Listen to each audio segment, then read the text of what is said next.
Alright, let's get going, why don't we?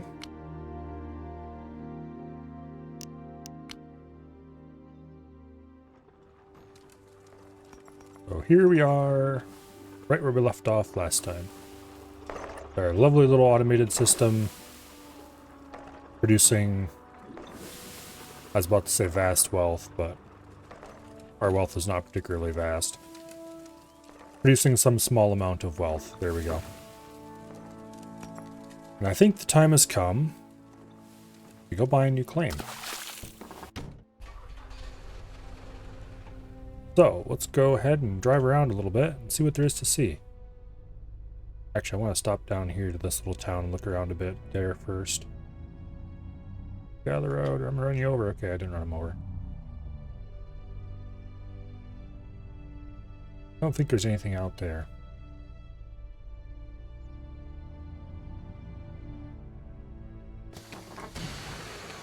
Okay, so this is the fishing town.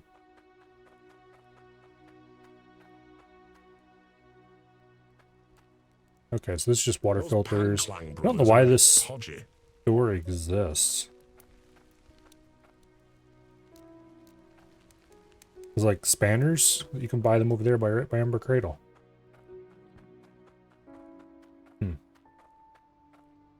Anyway. All I need is the fish on board. Then you can have a new rod. What if I don't want a new rod?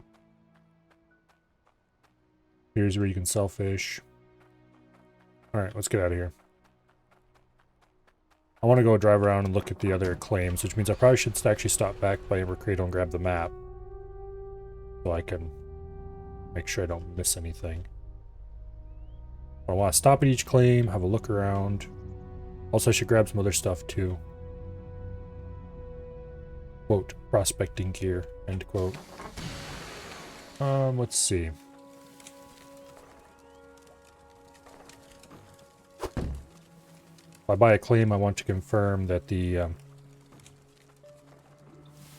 grid is correct. Because I've been told that the grids have been fixed, but I want to make sure before I actually start deciding to go somewhere. So we need to bring at least the rake along. If we're bringing the rake, we must bring the rest of the tools. 98, 93, 88, 79, 84. Okay, those are all good enough. We can leave them alone for a while. Cloudium chunk. There's a couple chunks that missed their destination, but only a couple, so we can leave them alone. What was the other thing I was going to grab?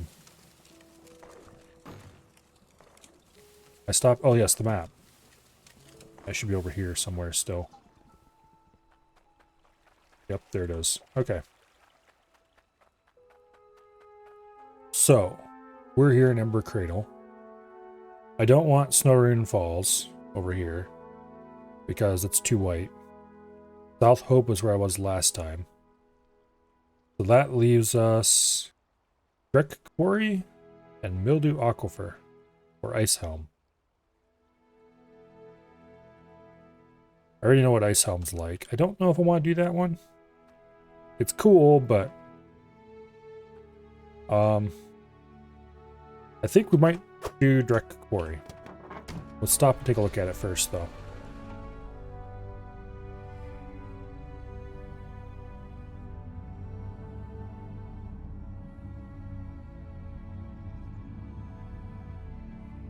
Okay.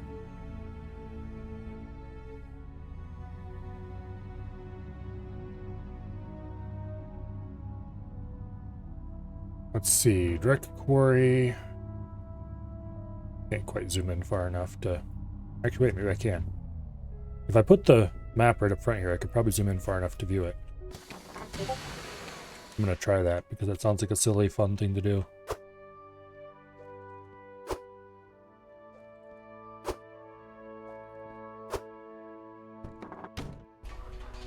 Okay, can I look at the map now?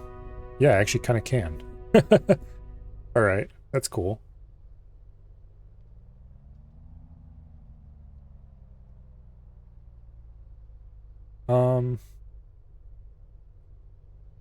We'll go this way, that way, and Straight up through here.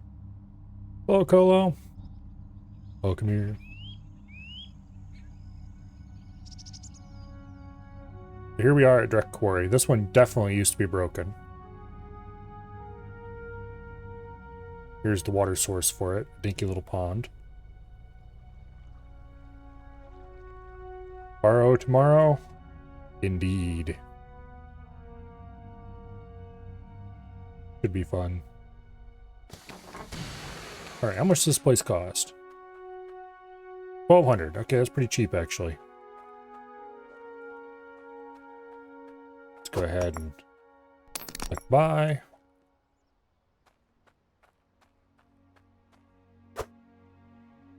And let's grab a rake.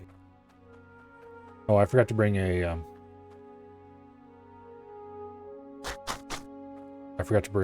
oh wait, no, I do have a buildable. Right here. Yes! Grid's line. Perfect. Okay, they did actually fix that bug then. That is awesome.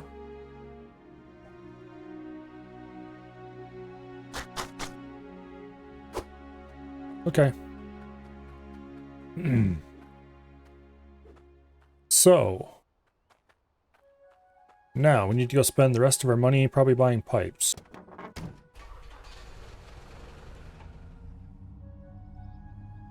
We don't have enough for tier 2 mining machines yet. There's Grangefield. I think we went the lower way. I'm tempted to try buying the, here. I'm going to save the game here. In town.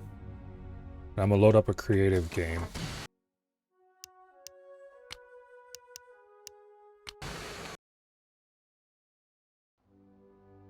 Okay. Do I have a creative save already?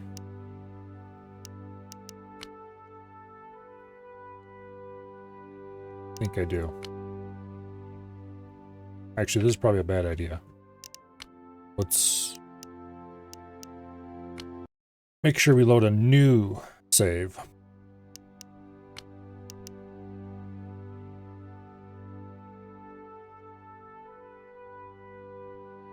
Creative mode. New game.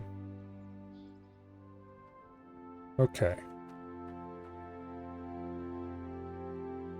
Now, I'm not sure how you actually go about Don't mind me. I'm just buying things in creative mode.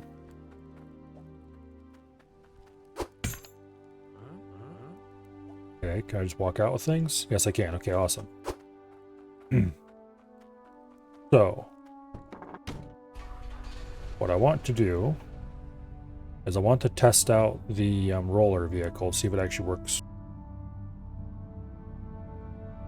with any degree of reliability at flattening land.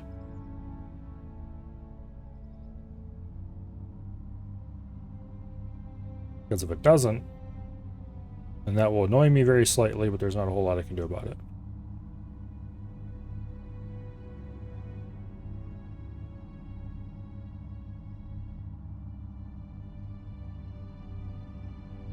And I kind of want to test the hydro mole too to see if it can be used to dig level tunnels that aren't crap.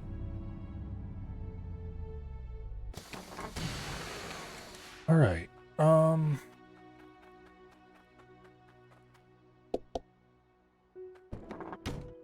Give me the vehicle.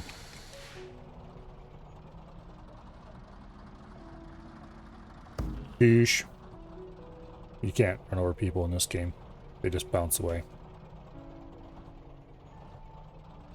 Anyway, we'll raise the roller. And we'll head out to South Hope. And attempt to do some land flattening.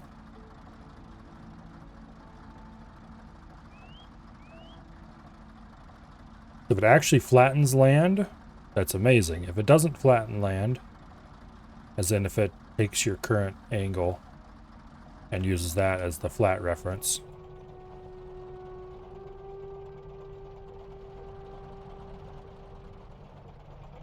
Is it even doing anything? Oh, I need to buy this claim first, don't I?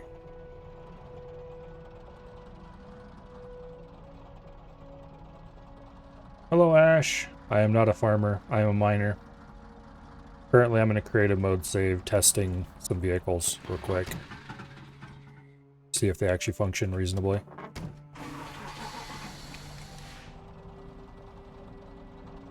Okay, so what happens?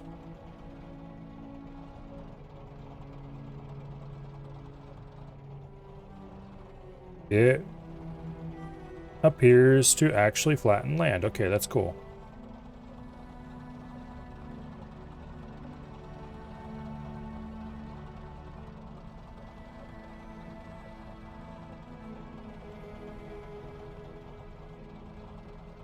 But you have to be careful not to drive into a hole with it. Or into too big of a hill.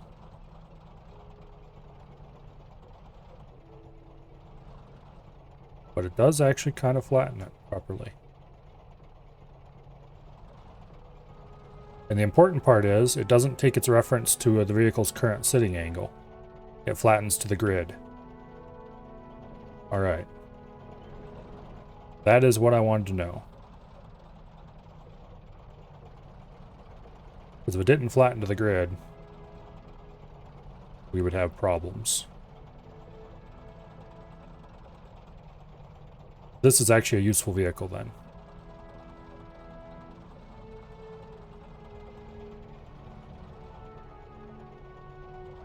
Okay. So this will allow me to basically rake out the perimeter of an area or something and then bring this in to do industrial raking. Now the question is, does the hydro mole work the same way? Because if the hydro mole works the same way, then I have everything I could possibly want as far as vehicles.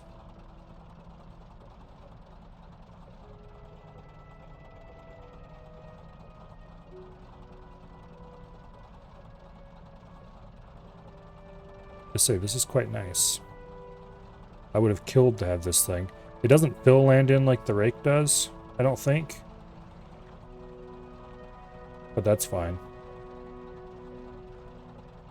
I would have killed to have this thing in the previous run. Also, if you let it sit there for a bit, it kind of dissolves the ground that's sitting above it. So you can dig through pretty deep areas if you go slow. But not too deep, though, I think.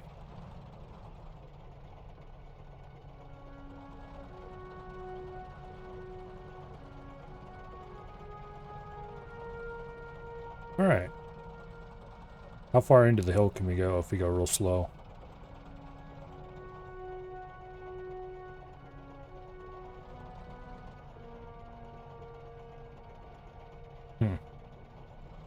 Pretty far, actually.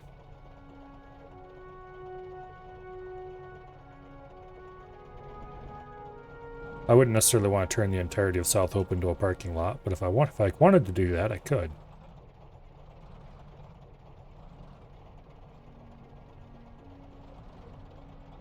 Alright. Let's go ahead and park this thing. If I lift this, does it just stop working completely?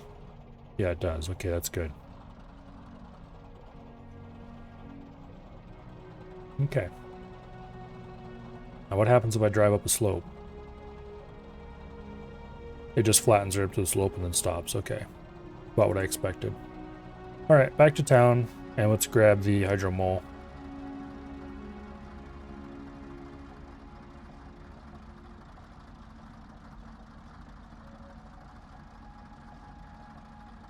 So this thing's actually useful, and I'll probably want to buy it to engage in a little bit of flattening action.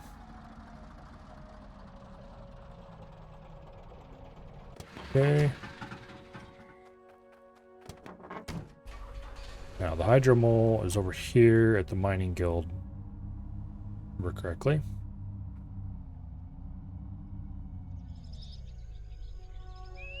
Yeah, there it is. along with the new prospecting vehicle.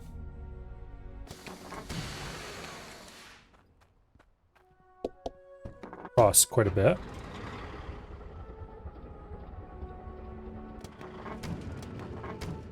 Let's see, rotation keys.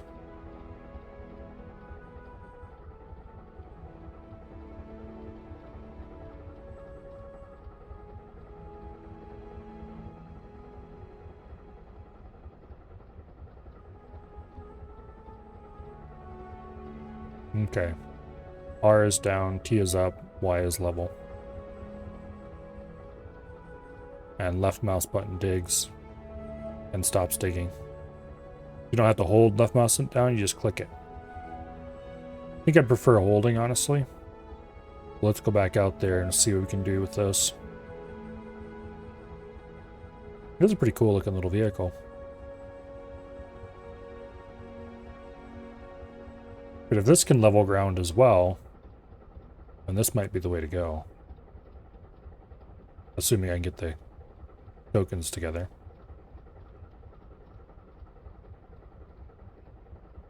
I have a feeling that getting large numbers of tokens together is going to be a little bit harder than getting large amounts of Hydro Coin together.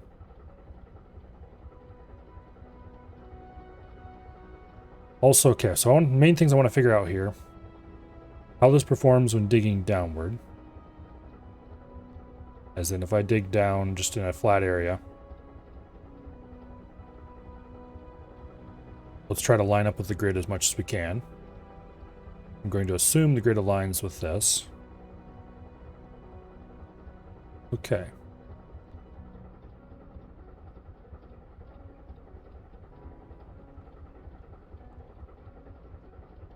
Level that off. Put it here. Let's find out what just happens if I drive forward, keeping this down. My instincts are telling me I need to level it, or I'm going to end up digging deep into the dirt, but it looks like that is not the case. Because it straightens out as you go down. That is actually really good. Okay.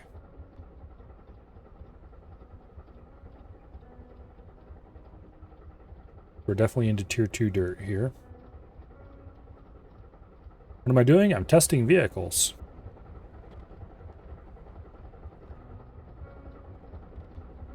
Here, let's set this to level. Let's just keep driving, see what happens. Yep, it does level out at the bottom. Okay, that's pretty awesome. And then we can dig whatever kind of tunnels we want down here. Alright.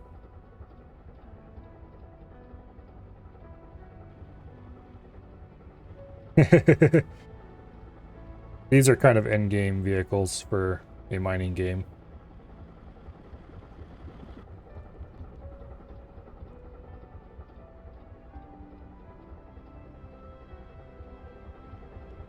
Oh, there's the back wall of the claim. I don't think I'd ever actually use this one, honestly. Because I prefer to have my underground tunnels much more controlled. I got precisely the way I want them, to precisely the depth I want them. Whereas this is kind of... I don't know. Yeah, look at that. Every time it hits a bump or something, it digs a little deeper. Yeah, this isn't ideal. Alright. That's what I wanted to know. The roller is probably useful. This probably is not. Cool. It's almost useful. But I don't think so. Gotta go, James is here. Oh, see you later then. Let's see, that's 2,400. Yeah, we'll probably buy that. Move it out to the claim. It's cheap. Thanks for your business.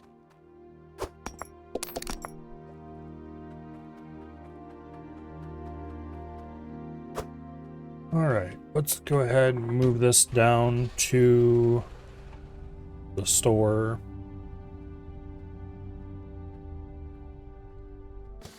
And then let's go do some earthwork.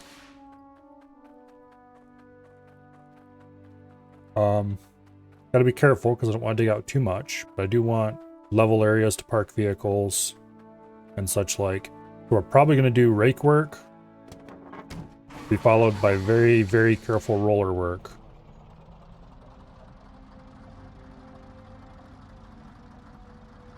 Okay, this is the right direction here.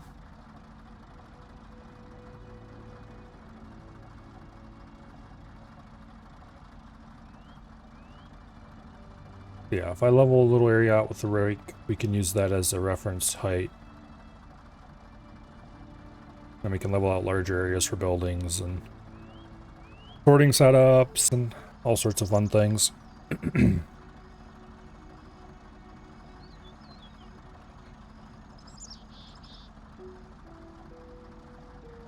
First things first, and this is something that this machine really can't do. I need to have a roadway coming in, and then out here somewhere I need to kind of pick a lowest point and level out a large area.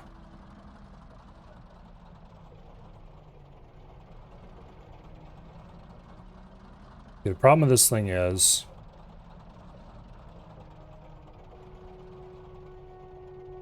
I don't want to be too aggressive about leveling because I don't want to have huge walls that I need to smooth into the ground somehow, because this doesn't smooth things into the ground very well. Let's try to do a little bit of leveling to this height. Carefully, of course.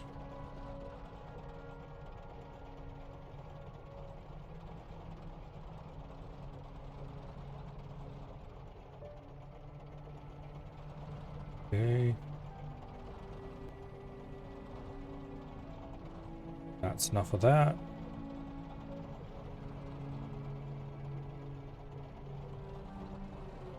Yeah, I don't think this can fill ground in.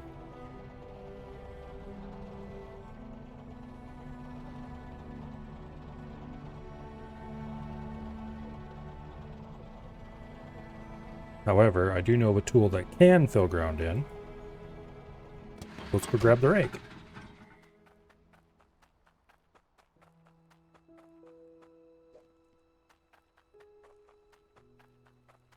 Okay, so this...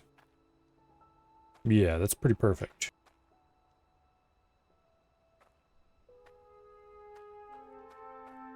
This will allow us to see...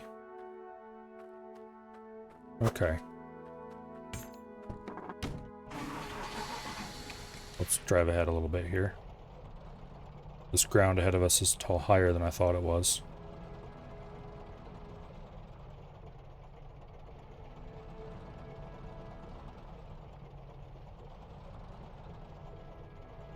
Let's level out as much as we can until it either gets close to the water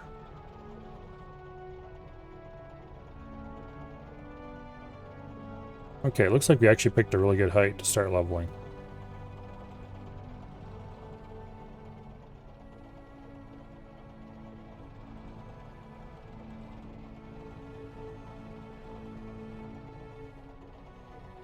Okay.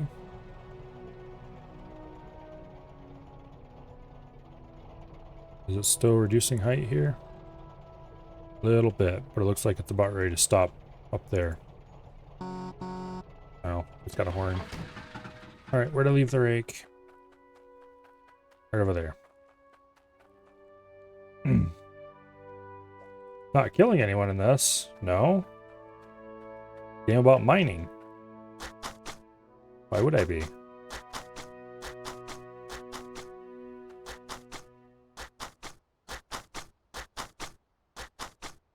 It's all about mining and engineering, building cool things. Although it does have a few minor issues. For example, the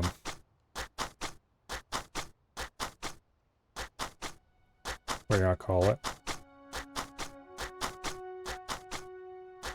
The roof sets that you can use to build well, roofs. Generally don't include the possibility for putting eaves on your buildings. And that annoys me greatly. It is possible, it just looks a little bit janky. Spaceless space engineers, not quite that complicated.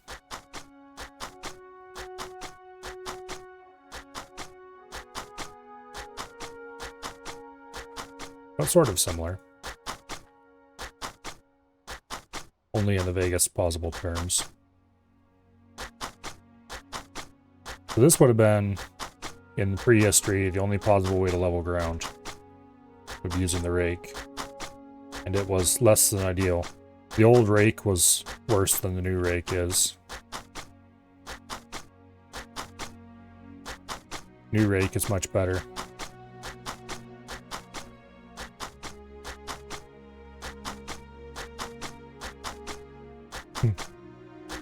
Valheim has a better building system than this does, I would say.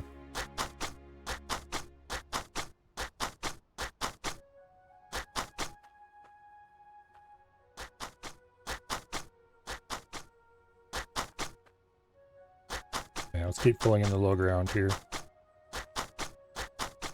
I want most of the middle of this to be as flat as a parking lot, because I'm a boring person.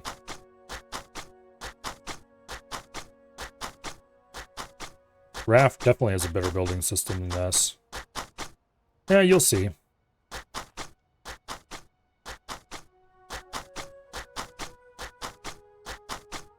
This game has a different focus than those games do. It's not really a survival game.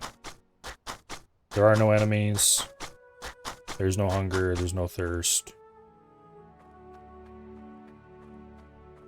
There's really not much in the way of any kind of adversity. You just run around, dig holes in the ground, and make lots of money.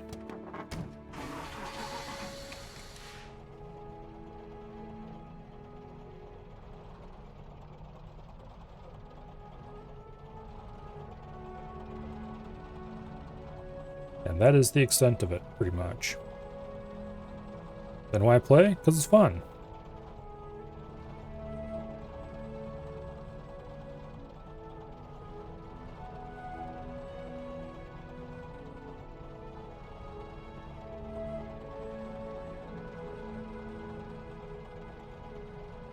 Okay. Yeah, we got to do a lot more raking to fill in little holes and such like.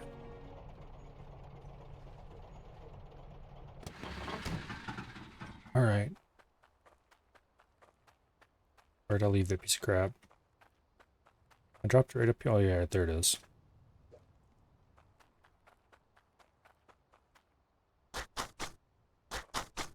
A lot of raking.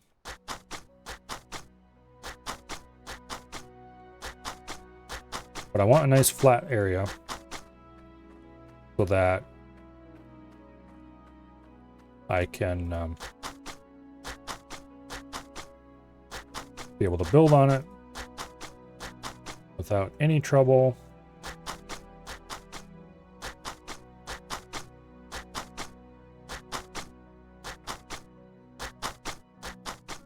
And then we'll start digging the first mine shaft.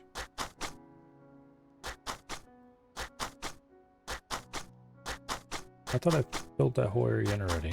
Maybe I didn't.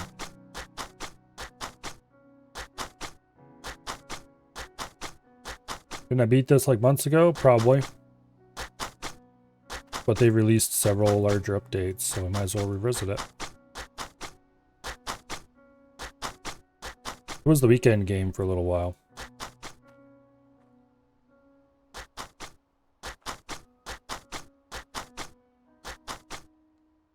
Let me drop this up here. I want to see something.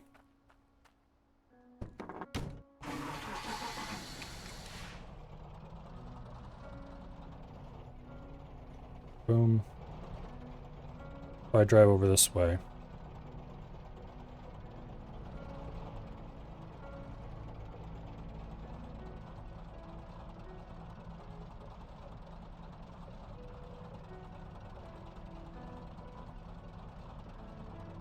Yeah, there we go. I think we've got all the low spots filled in reasonably well now. Drive over this seam again and see if we can flatten it out some.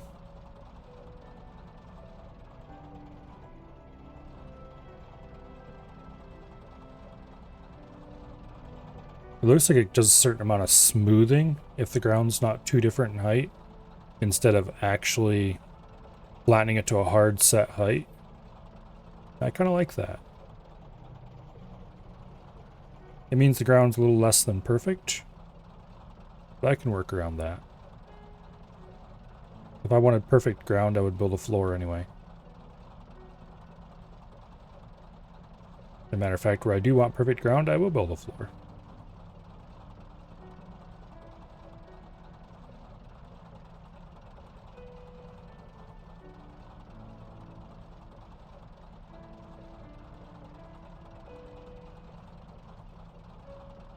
Okay.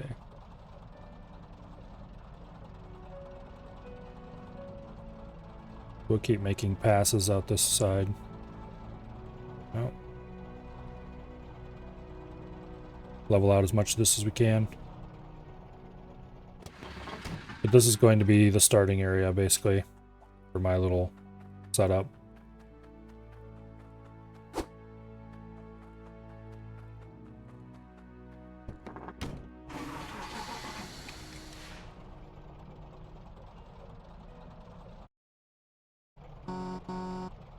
Damn you, stop popping up notifications, Chrome.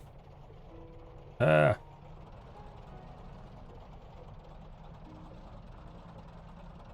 This is clearly not one of those games that carefully corrals the mouse when it has it hidden.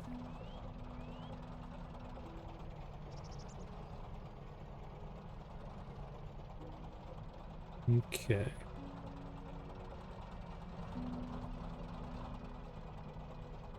Yeah, so the ground's not perfectly flat after the roller's gone over it, but it is much, much flatter. And that is very nice.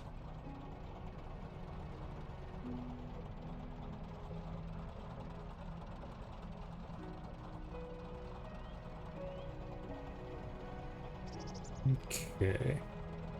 Not sure how much I want to flatten out. Get rid of some of these major hills, I guess. Probably just remove that little point yet. And then we'll see about trying to do something approaching a ramp. That's even possible with this machine? I don't think it is. We'll have to use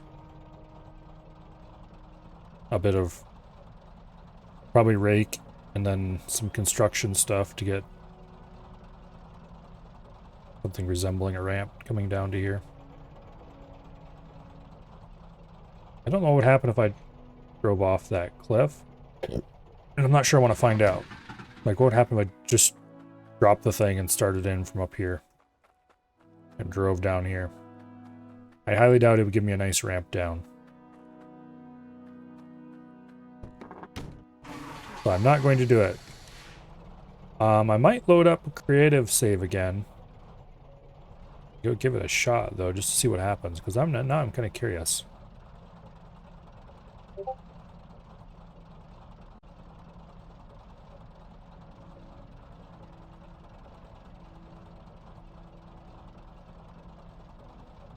Okay. Alright, we'll park this thing for now. And we'll get back to leveling later, maybe. We have a large enough area leveled. Is it worth making another pass over here? Maybe.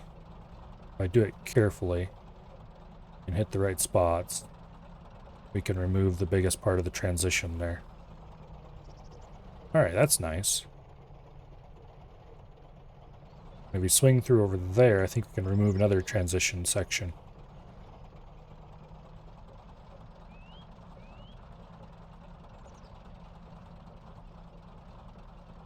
Boom. Beautiful.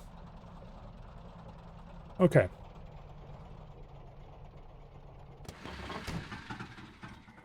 Let's actually go ahead and load back into that creative save. I want to bring my roller out here.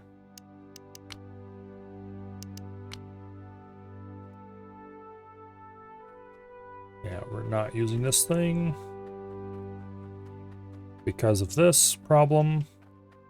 Too height floor, unacceptable. Where'd I park the roller? In town, that's where. Alright, this will be a short run.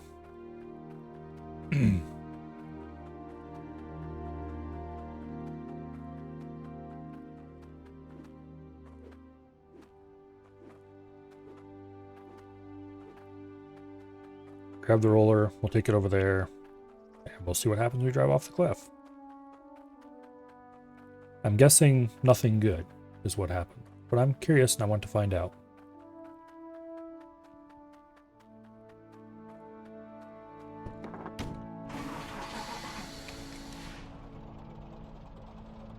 And as everyone knows,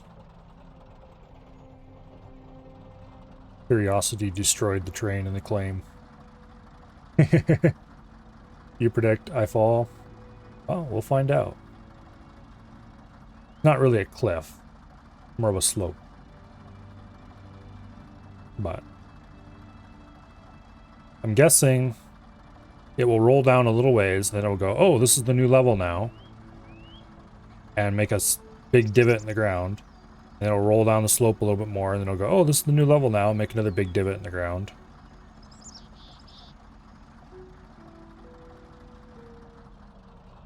Okay, lower the roller. Off we go. Oh, I didn't buy this claim, that's what. Okay, it doesn't want to go back up the hill. We'll have to go the other way. It would help if I had bought the claim first, of course. Thankfully, this should be creative mode. Yep, there we go.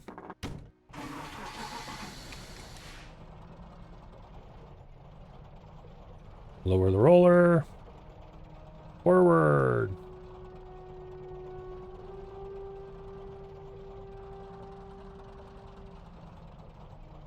It did a whole lot of not much. That's what it did.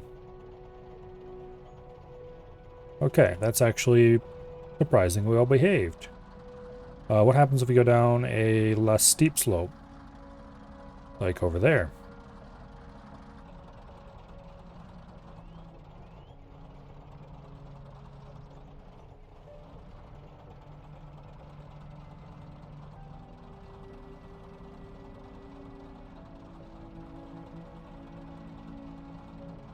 Pretty much exactly what I had predicted would happen.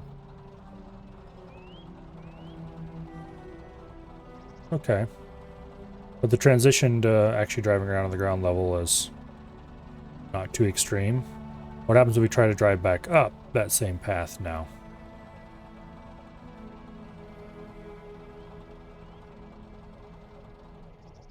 Yeah, about what I thought would happen.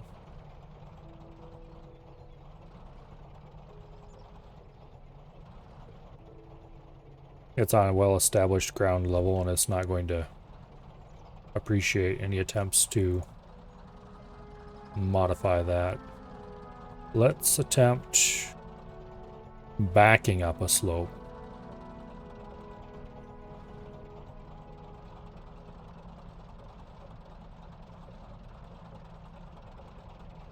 And that does a whole lot of not much. Alright. So this will be completely useless for trying to put in any kind of sloping area. Which is about what I expected, honestly. Let's return to the menu. And let's load back up our normal save, and we will make absolutely sure not to do that. Because I don't want to mess up my terrain any more than I have to. What we will do is use pick and rake, put in something resembling a roadway coming down, probably. Okay, so we have to run back to town because the truck is in town, and I want to leave that vehicle here.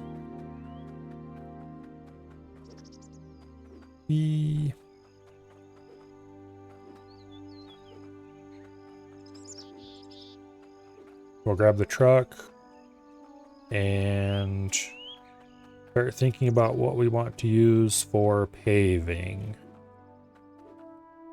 Probably the big stone blocks, but they don't have a slope piece, and we're going to need a slope piece to get the road down the end, so we might have to use some tin for that. Which I think is what I used for ramps the last time I built a truck I road. reckon Bridgeport were minging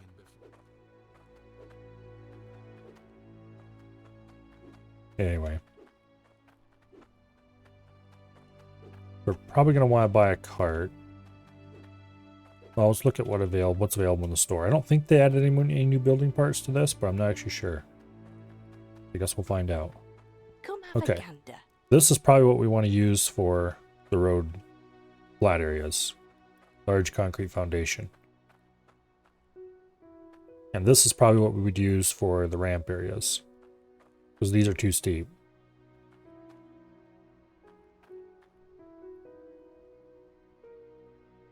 I don't think there's any roof tile.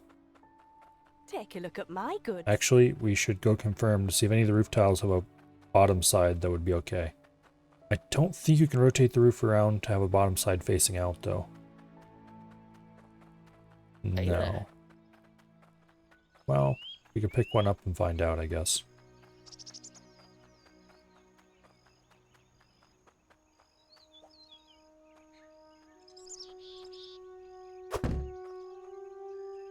Do I want to buy one of these just to find out if it would even work? Not really. Oh, come on. There we go. Yeah. There's no way that's going to work. Okay. Also, here's the tier 3 shop. It's going to be obscenely expensive building core stone, anything.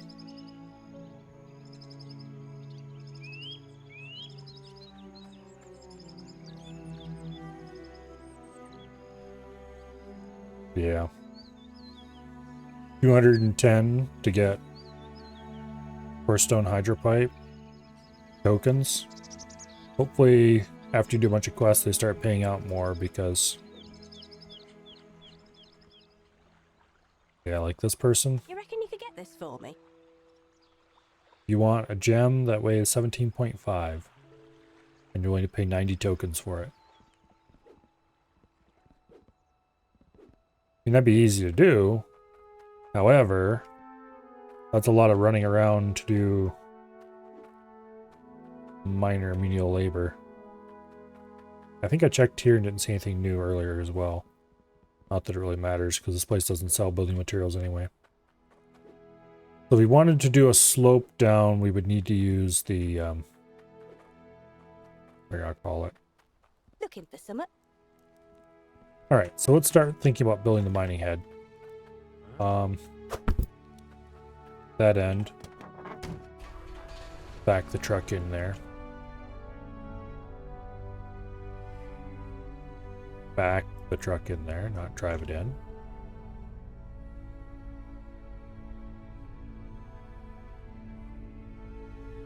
There we go. You want to see a backhoe? There is no backhoe in this game.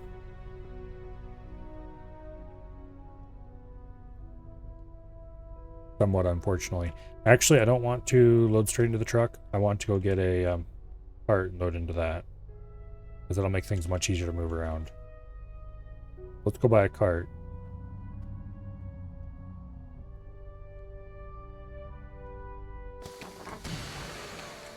Okay.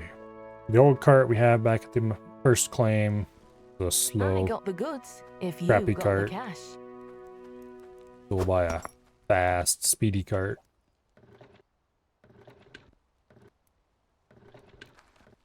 As far as I can tell, there's no reason to ever buy any other kind. Okay. Put the money in the cart. Put the cart in the truck. Use your mirrors and backing. Those Panclang brothers are a bit podgy. Alright. You can still put carts in trucks. Not that I expected that to change any.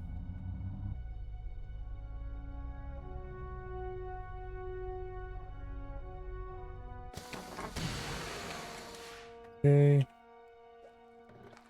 I got the goods if you got the cash. Yeah, shut up. Nobody wants to talk to you. That's...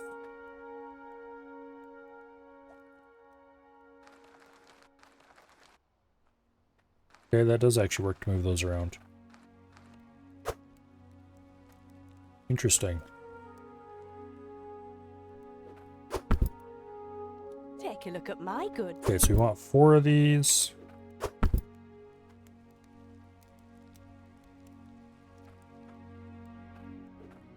And then... Okay, so those be... How big of a hole do I want is the real question. These are 2 by 2, unfortunately. I kind of want a 5 by 5 shaft. Because that'll give space for a staircase and a drop shaft in the middle to get resources down to the bottom without having to worry about. So we're going to want 8 more of these.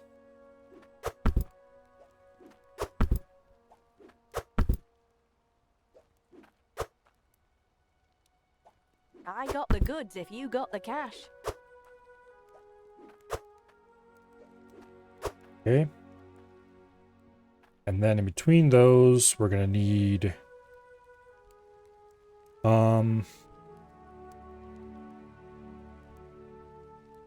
another 8 of these, I think. Take a look at my goods. Would you shut up already? I'm in the process of loading a cart with your goods. Actually, I lost count of these damn things.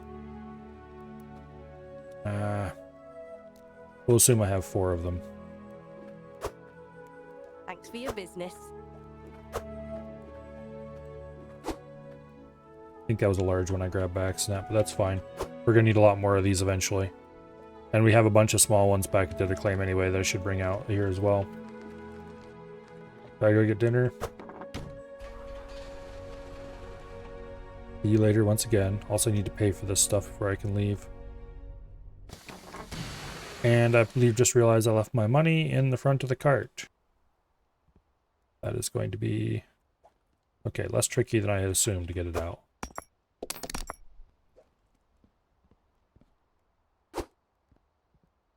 I got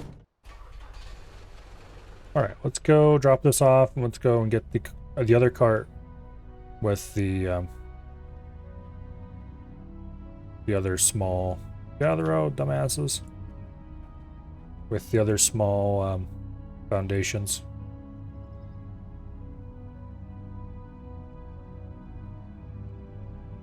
And that should allow us to build a shaft head pretty easily.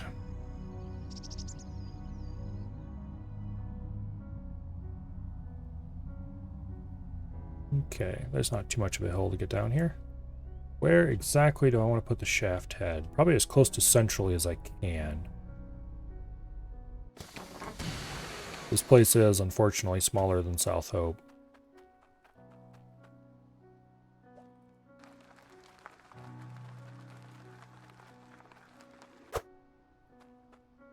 Okay.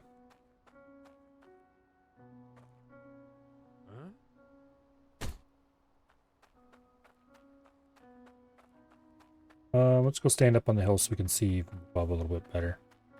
Let's go move this roller first.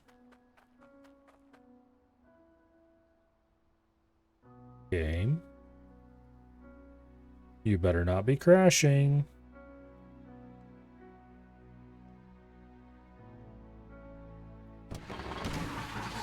Okay. It was just being weird, that's all. We'll go park this off to the side somewhere.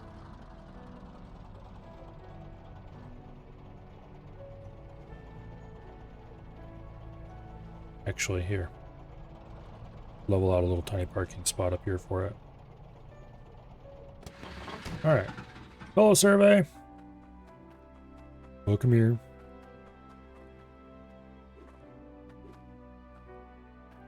to move the truck. So why are you kicking yourself?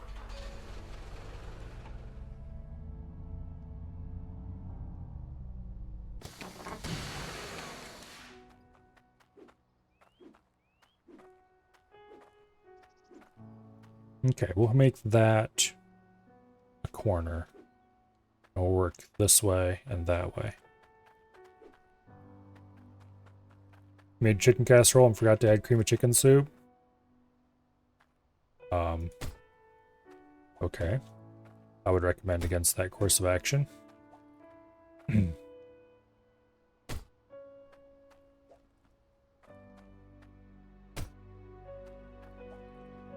Okay. Boom. Boom. Oh wait, that one doesn't go there.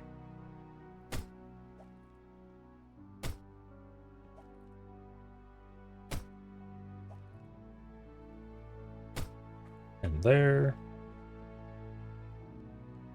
And there. Was wondering why I didn't fill the pan quite right. Guess now you know. Thinking of food stories. Kind of a funny food story from today.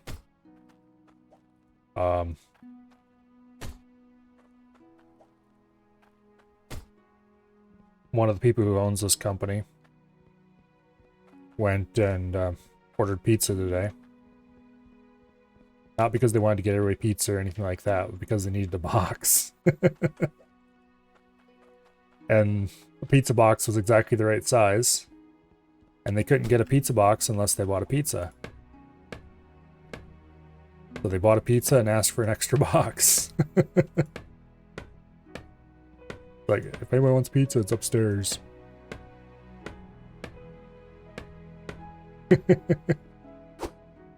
I guess it works, but kind of funny.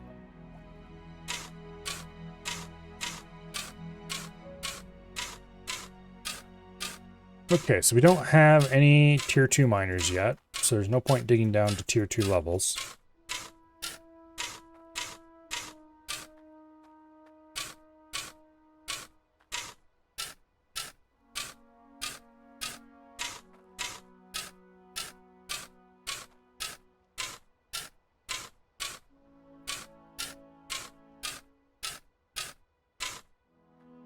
Okay, rake.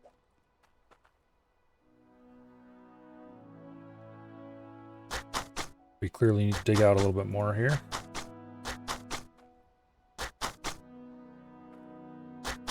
Or a lot of bit more, as the case may be.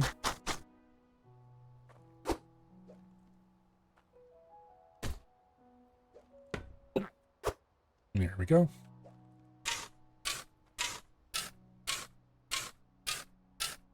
We are going to be lining the walls, so I guess I can just keep digging down as I go. I need to get...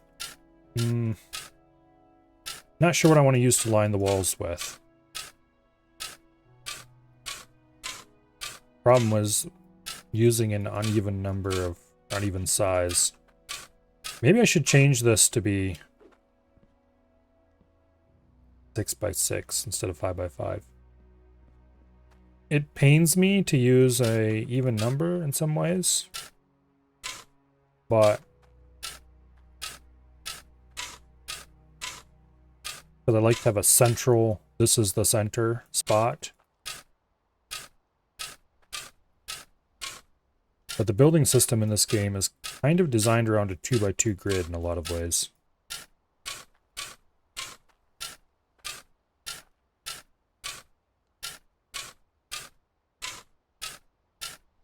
I don't know. I have to think about it.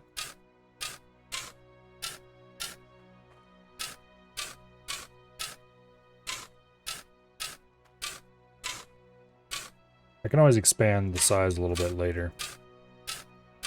For now, we're going to go with a 5 by 5.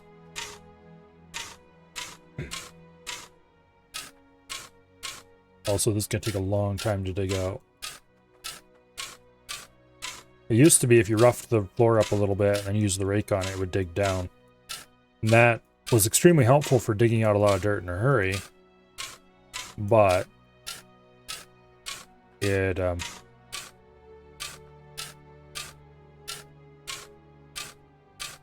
wasn't ideal in a lot of ways, let's say, put it that way.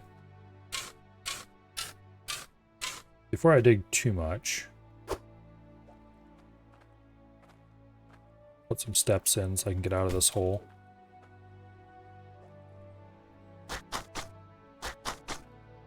Okay, that's actually a little bit of a problem.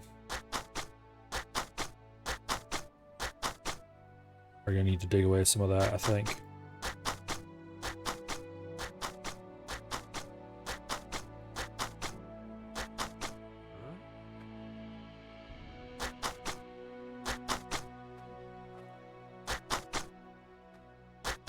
Okay, anyway.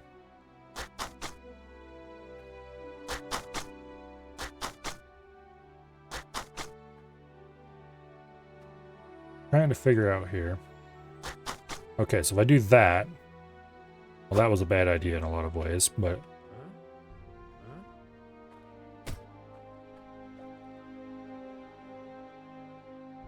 can I?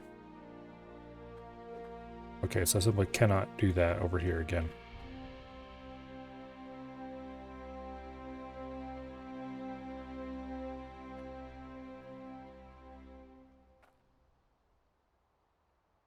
Alright, we're gonna have to cut this back a little tiny bit.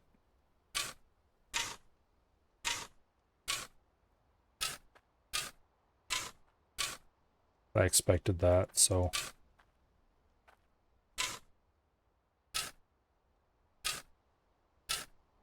It was always part of the plan.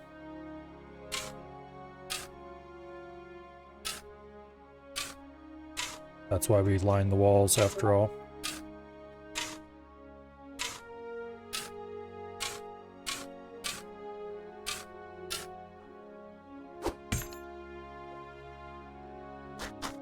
Okay. We always want to rake along the walls. Even if it destroys some of our work, because that makes the walls nice and straight. And then we can dig down in the middle.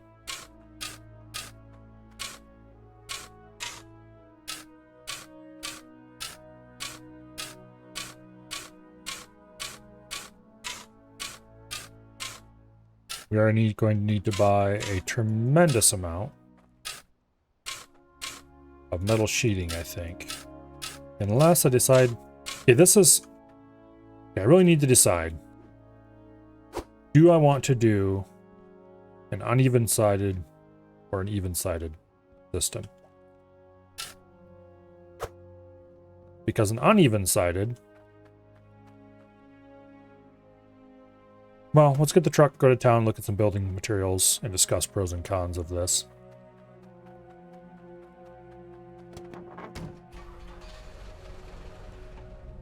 Both ways we can build buildings that end up having eaves, which is a absolute must for me.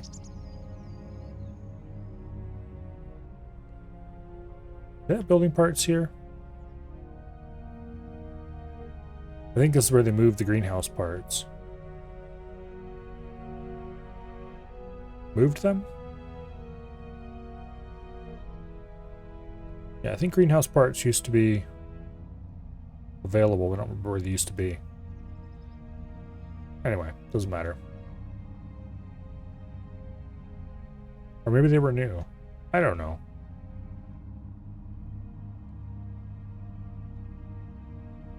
They really need more building sets.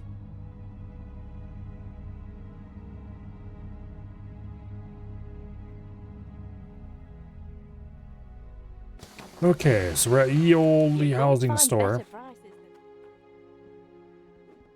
than- So this, we can use the peaks if we use the even width.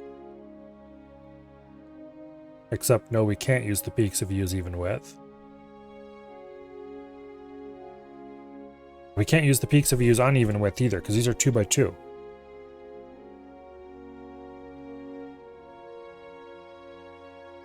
Yeah,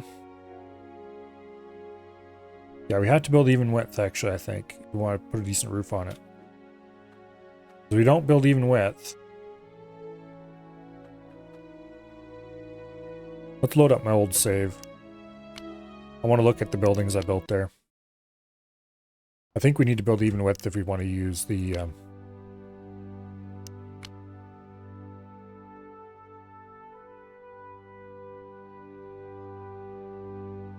Okay. Here we are in the water house. We don't need to worry about that right now. Okay, this was dug to uneven width and has a steel sheeting building. And I had to do this weird thing because I couldn't make a proper peak. Remember now. And this building was clearly built to even width. Uses... Okay. Yeah, we're going to want to build even width if we want to use the main construction setup.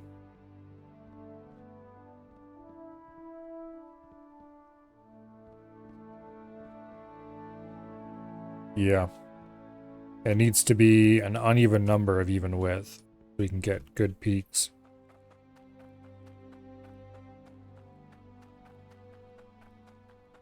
And you can see why it's hard to use, why it's hard to put eaves on buildings here. It's because these stupid walls stick up through the roof. They look okay if the roof ends at those, but from below it looks awesome. From the side over here, it looks less awesome.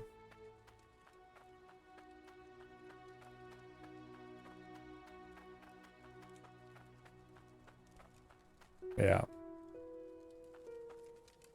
Like, this looks cool. This looks cool. This looks derpy and ugly. But there's really no avoiding it. Also, what is this? Is this a scrap bar? Yeah. Why do I have a scrap bar laying there? And where's my scale? There it is. I swear scales used to sit at an angle, but now they sit straight. 141 units of scrap. Oh well. Let's load up our proper save.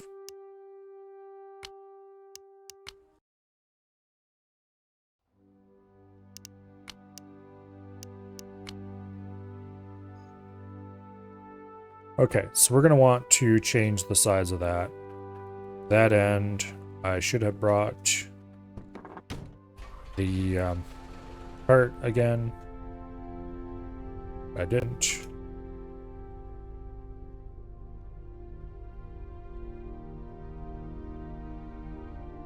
I guess we're loading directly into the truck this time. Okay. So I'm tempted to line the walls of the shaft with sheet, because that looked cool, I thought. But I'm also tempted to use wood. I don't know. Might look around and see what some of the other pieces look like. Because we could also use floors rotated into position. Yeah. For now, we just want 4 more of those. Yeah, 4 more of these. Oh, come on. Get in the damn truck.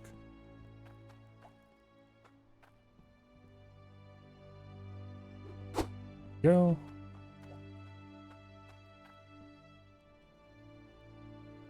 And there we go. Come on. There we go. All right. Pay money.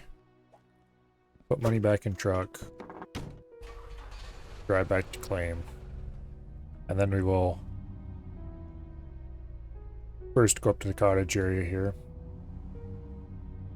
Don't remember if there was multiple kinds of wall here or not. But you can use floors as walls if you're ambitious enough. If I remember correctly, the bottom of the cottage floor looked pretty cool.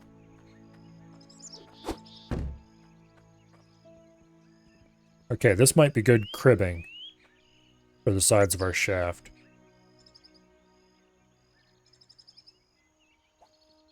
Let's buy a few of them. Let's see, how many do we need to do a ring? Maybe 6 to do 2 walls. So let's do enough to make a corner. But why am I loading it like that when I can just load directly into the truck?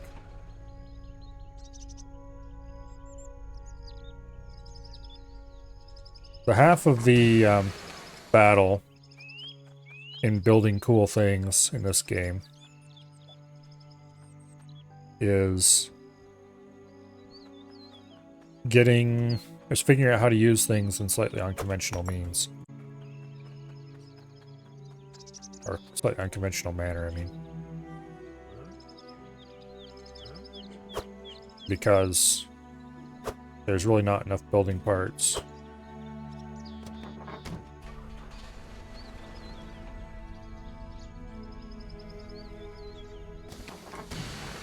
Okay, that's on there enough to count. There's really not enough building parts to build everything you could possibly imagine exactly the way you imagine it.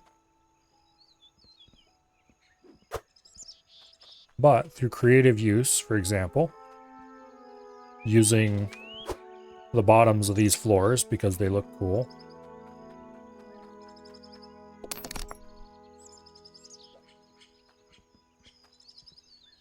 I think I used them as roof for my mining area last time I did it.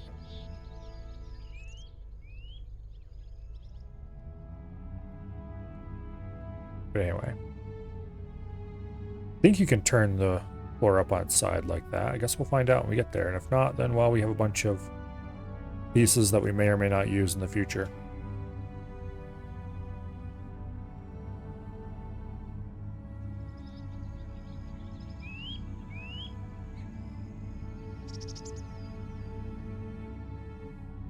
Okay.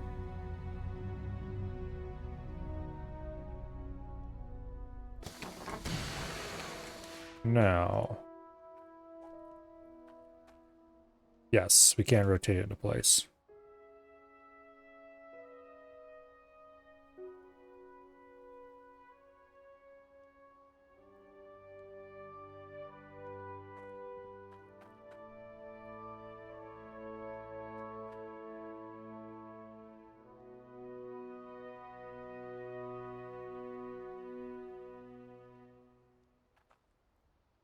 Okay.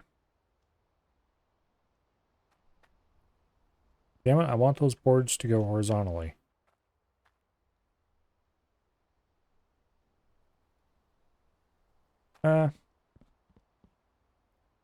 Maybe not. Okay, so this would have to go in like so. Make this work. Which is functional. Sort of. It encroaches on the sides of the shaft a little bit. And we would want to actually place them probably like that.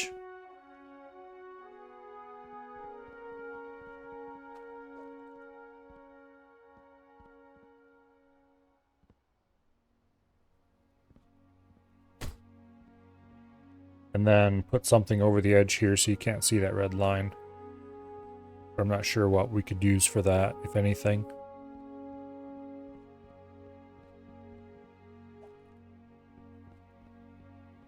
Except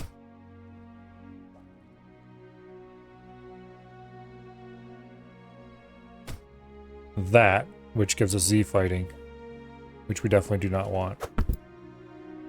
Okay, anyway, let's unhammer some of this stuff so we can move a few things. Namely, we're going to move this side. And we're going to move this side.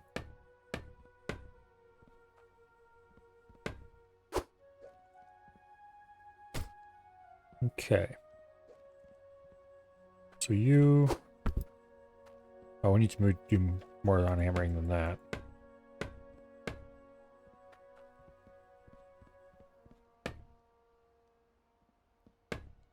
That also needs to be unhammered. Alright. We should bring the cart that has the 1x1 foundations out here. Because we certainly have enough of them to fill the cart by now.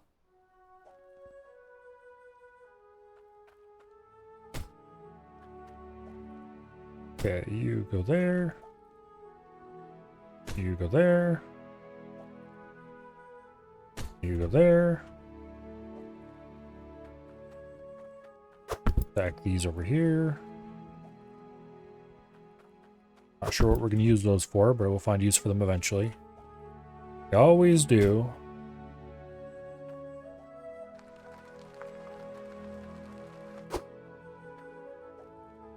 Okay.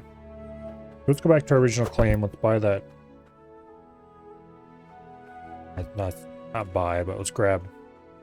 Let's not yet. I shouldn't have bought more of these. I should have used the ones I had on hand already, but oh well.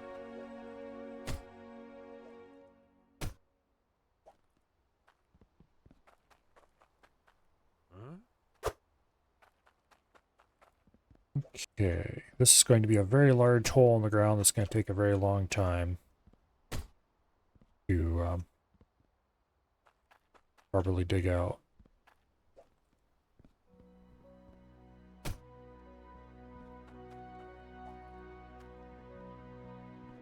One little chunk at a time with a pickaxe. But it will save us from having to dig 2 shafts like we had to do. Admittedly, 2 shafts would probably be faster, but anyway, it will save us from having to do 2 shafts. Like I had to do the last time I did this.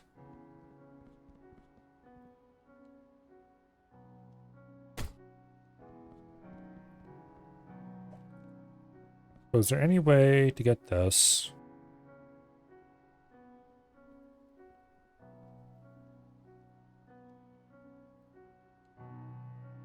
To have... I don't think there is.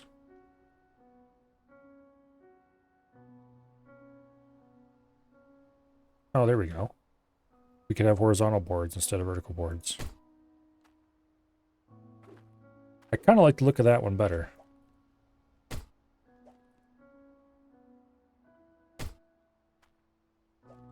Looks more like cribbing.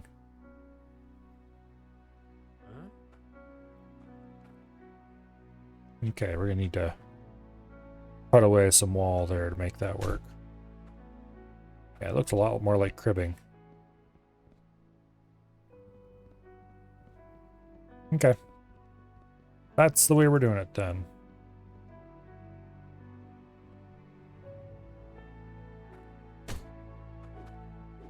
Right, like so. We could lower them all down 1 tile and then put 1x1 foundation around the top.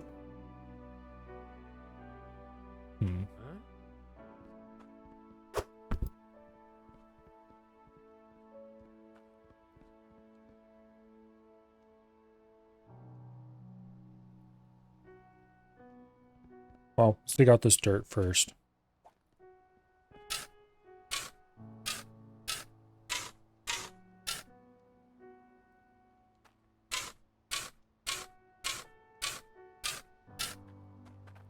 Kind of dry, but still good.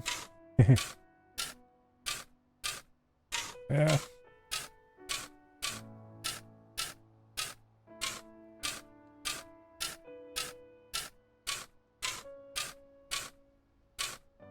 You could probably still add some after the fact. It wouldn't be the same, but it'd be less dry. Depending on how you reheat the leftovers.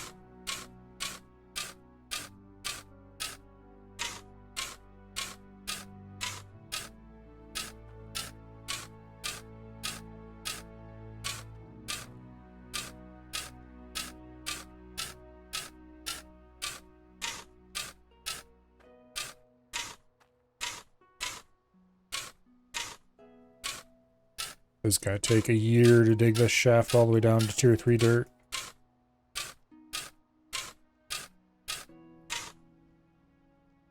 Got cheese on top that's melted and brown. Kinda hard to add something now.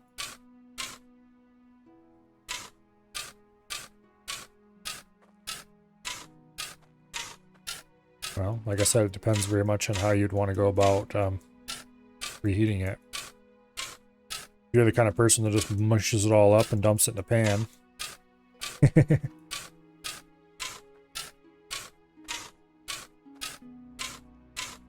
That's a much easier endeavor than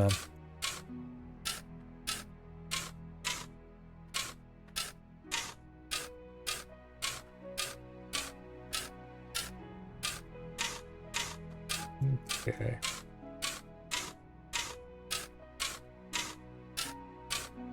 If you were the kind of person who left it in the pan and cut squares out.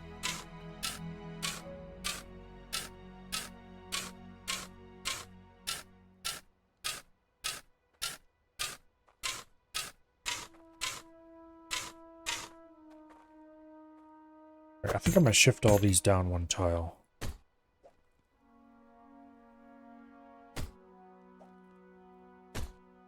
And we're gonna need to buy a bunch more of this stuff. And I am in the process of trying very hard to trap myself, apparently. It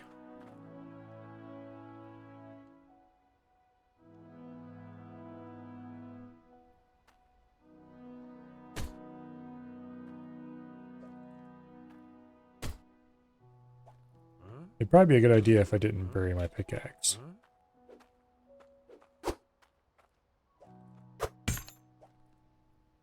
There we go.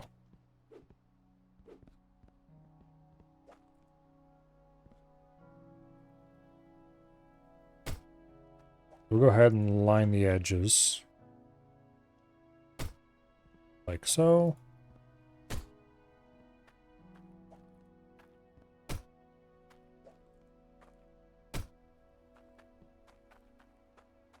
And we'll use some of these. Well, we'll remove some of the edge lining and put in a staircase somewhere.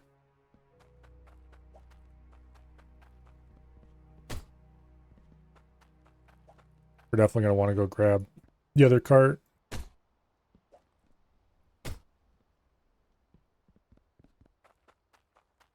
And we're going to want to buy some stairs, and we're going to buy a lot more walls, aka floors. Here's the other wall piece.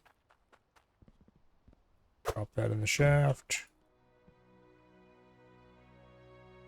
You go into place. You go into place. Alright, let's go get the other cart full of foundation pieces and buy some staircase making materials.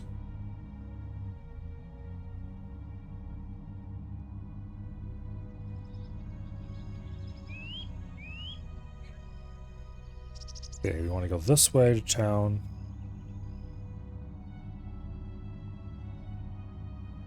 First, we'll grab the cart and bring that over and dump it off. And then we will go get the staircase stuff.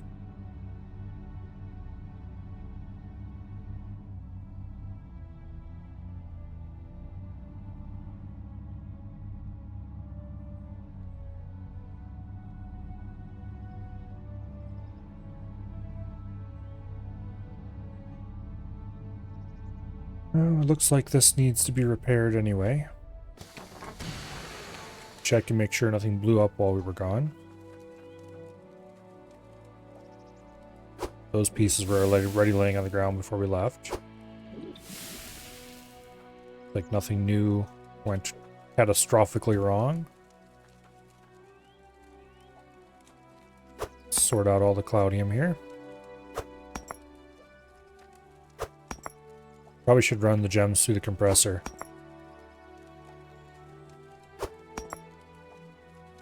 So here, we don't need to sort the stuff out if we're going to run the gems through the compressor. We need power, first of all.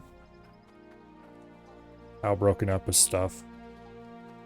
40. Okay, so we repair the first 3 here will be good. And I don't have any... And they call it a mine. Hello, Bo. It is indeed a mine. A pretty basic one, but... The fancy one is coming later. Oh, I left money here already.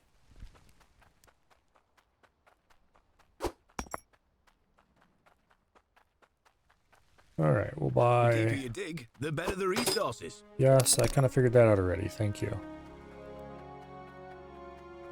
Repair the first 3 filters. And then we'll go ahead and run the gem sorter for a while.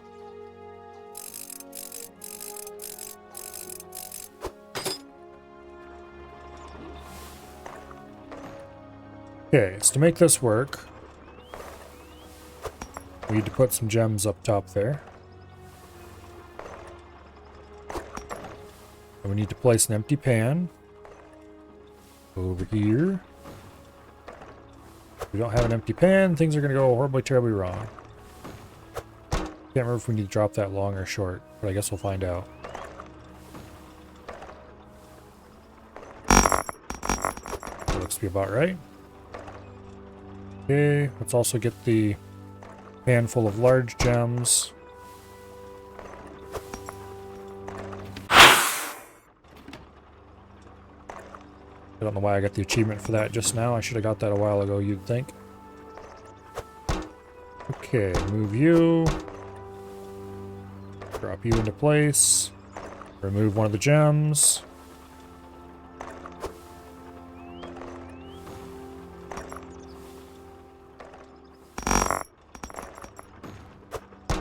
Okay, we put in red gems, yes.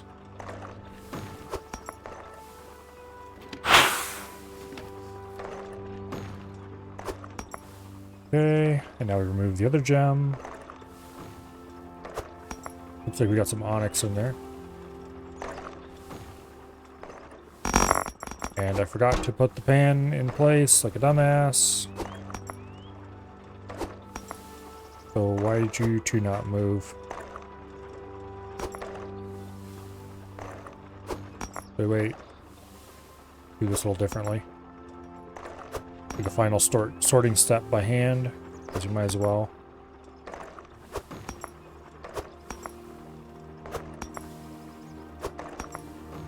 Okay.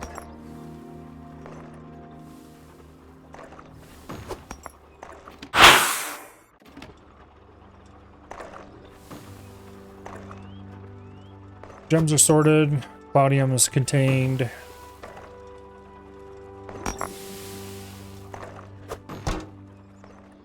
I did not put a container back to receive the gems off the end of the line. That is a problem.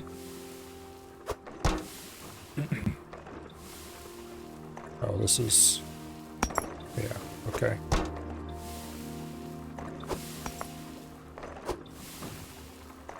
Kind of wonder how much Cloudium we have at this point.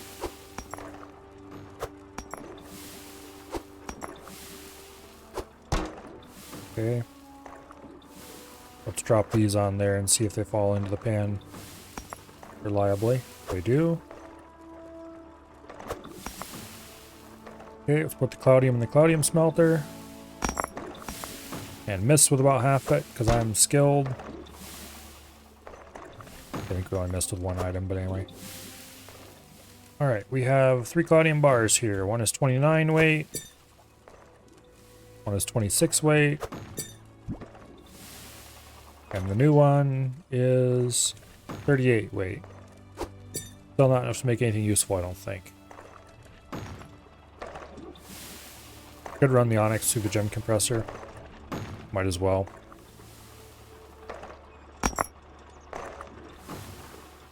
For some reason, onyx is ridiculously rare.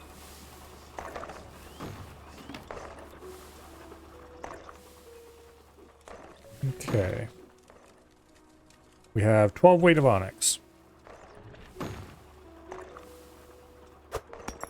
And that is for the entire time I've been mining in this game. On this save, anyway. But I'm pretty sure I've never used any onyx for anything.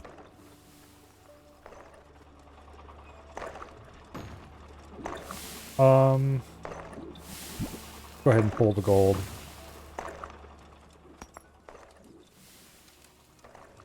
That's a lot of gold.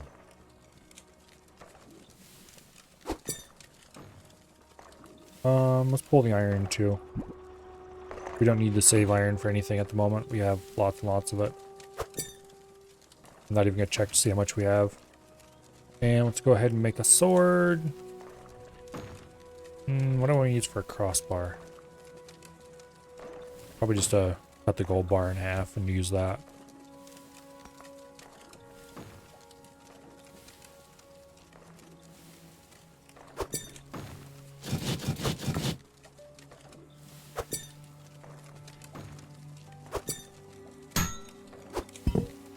Here we go. This is gonna sell for 66,000 hydro coins. That should keep us in building materials for a little while. Dump that in the back of the truck so we can go sell it in town. Let's dump that in the back of the truck so we can go sell it in town. Good enough. Put our coins in the back of the truck. And then we'll go grab this thing, which will hopefully get us enough foundations to do what we want to do.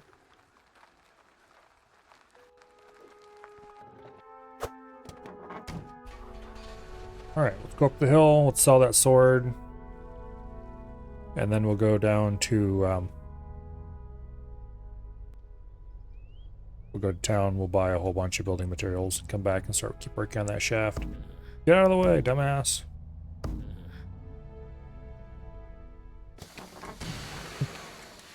think he went for a little trip.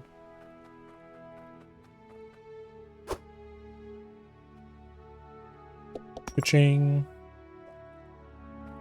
Why am I getting all kinds of achievements right now all of a sudden?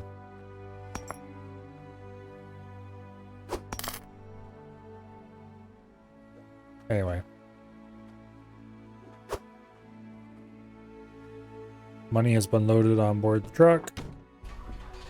Apparently something does happen if you drop money into that well. But I'm not going to drop my hoard of cash in there right now.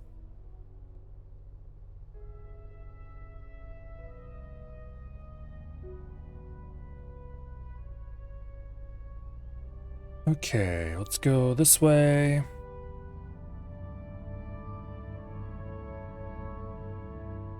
We're gonna stop at our claim. We're gonna drop off this cart because I don't want it in the way when I go to pick up the building materials that I want.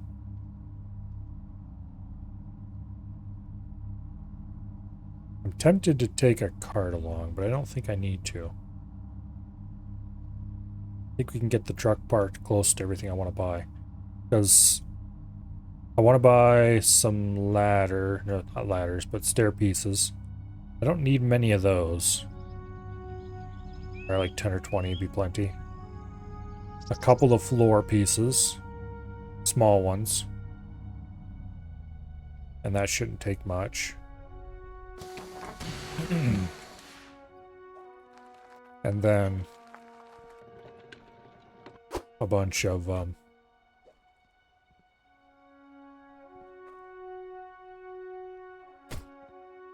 ground columns. A bunch of large floors that I would then be using for walls.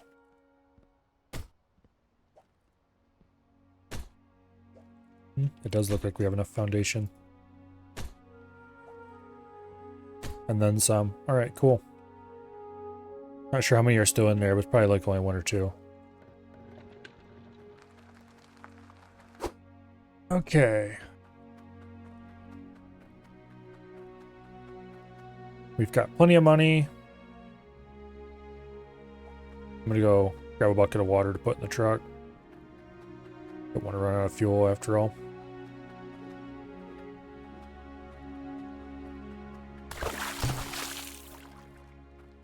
Okay.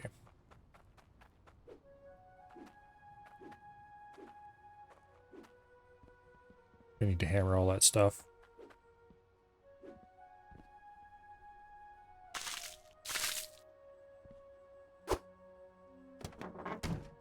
Off to town we go.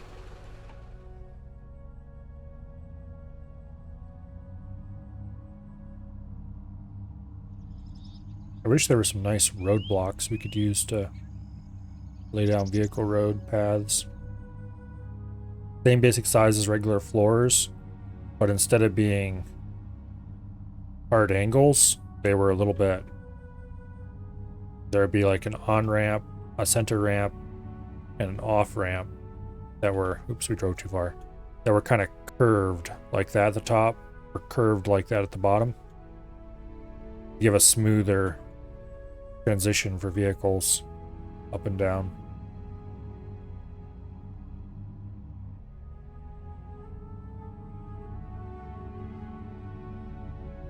And we're otherwise probably the same as the concrete tiles.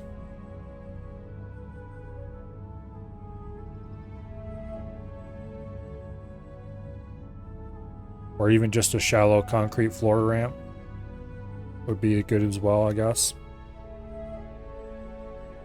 Alright, let's buy the stair stuff first.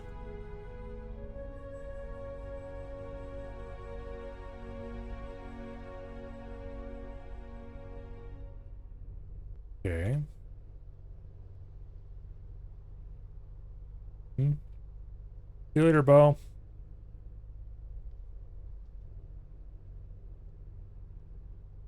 Damn it. I want to get in a little bit differently angled. Not quite like that. Oh, come on.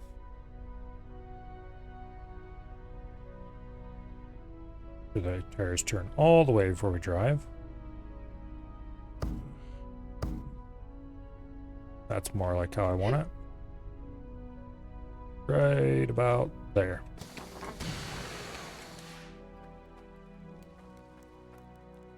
I think we're going to use these wooden small floors. Buy like 5 of these.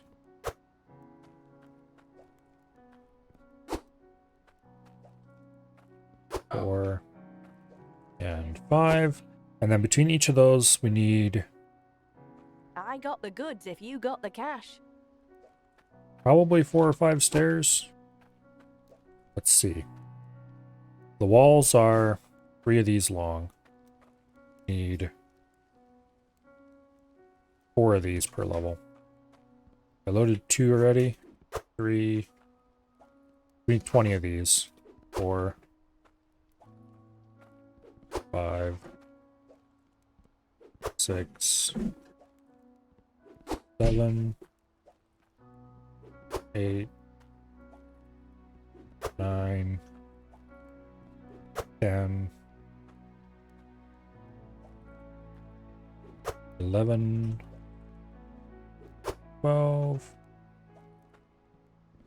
13, 14, 15, 16, 17, 18, 19, and 20. Get our coinage out of there.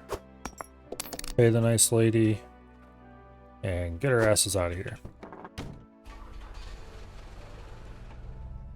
That should be plenty to get fairly deeply into the ground. And then for every level, every 2 levels into the ground we go, we need 12 of these floors.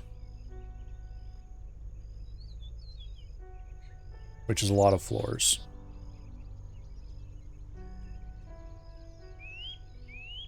Thankfully, they'll be pretty easy to load.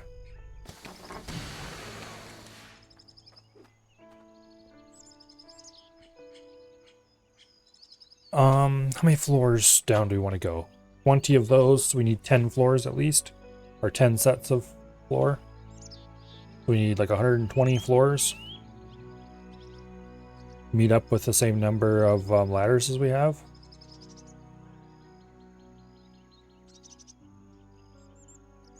I think. Oh, come on.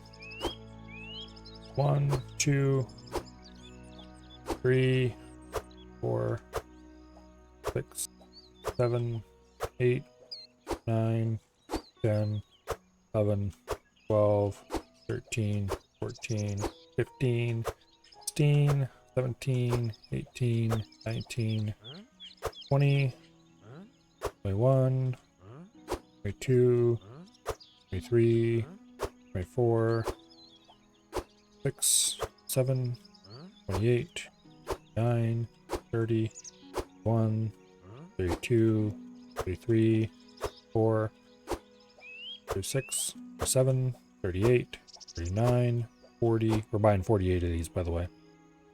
41, 42, 3, 44, 5, 6, 47, 48. That will be very much enough for now. Now we'll drive over here real careful like and try to get onto the scale. Should be good enough. We'll see if we can get our cash out of the back.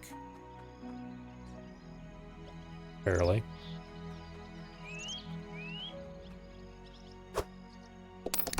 Ding.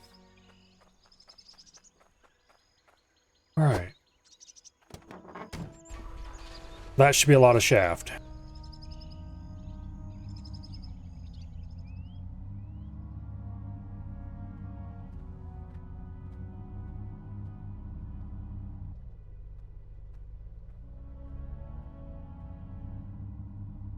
Hopefully enough to reach tier 2 dirt, but we'll see.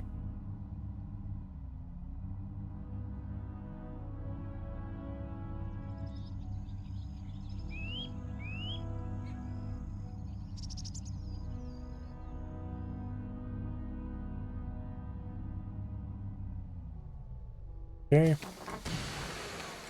Now,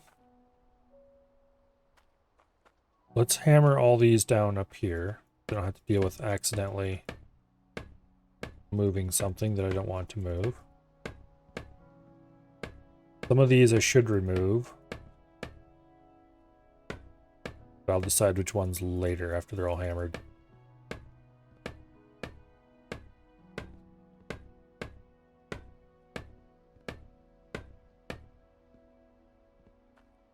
Okay, entrance direction.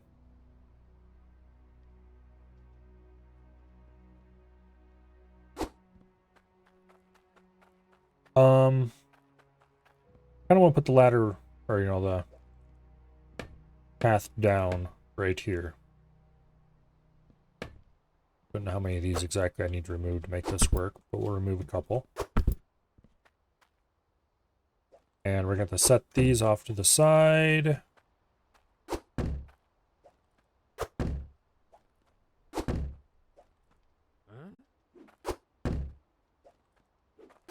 Just going to be a problem, actually.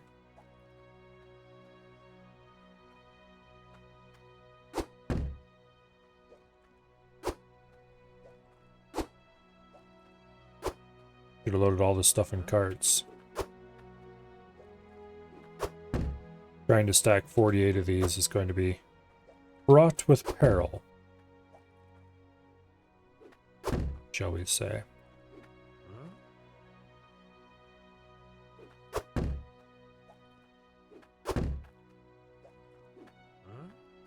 How many can we get a stack? 1, 2, 3, 4, 5, 6, 7, 8, 9.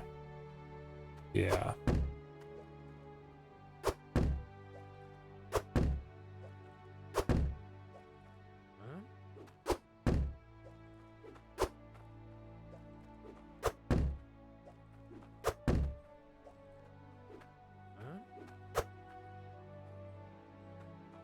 Okay.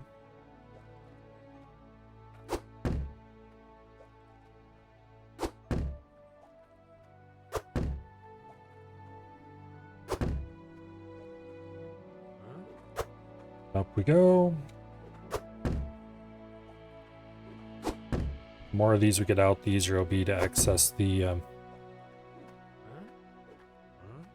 stairs underneath.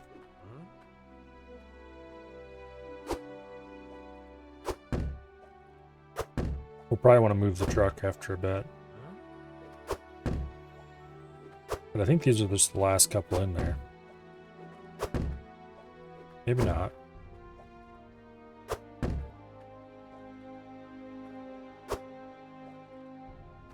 Well, that wasn't quite what I wanted to grab out of there. There we go.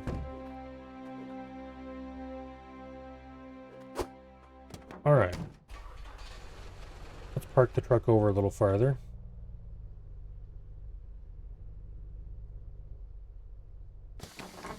And let's stack these things up. We bought 5 of these floors.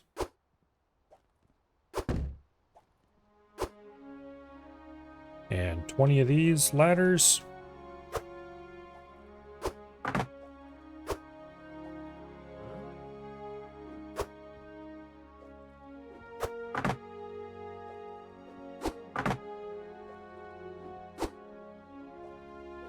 Should be able to stack quite a few of these up. Certainly more than just the 9 we managed with the others.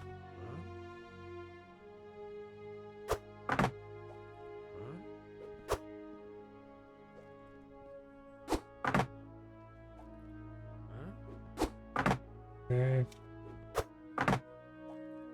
Damn it. Lay flat.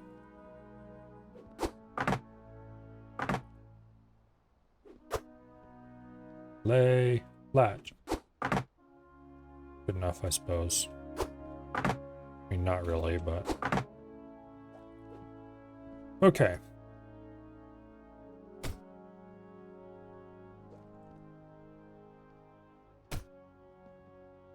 That needs to go.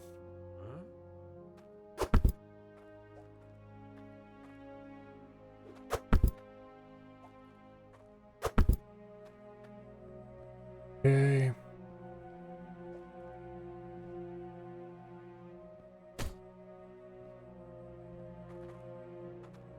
Nice. Yeah, we'll remove this one as well.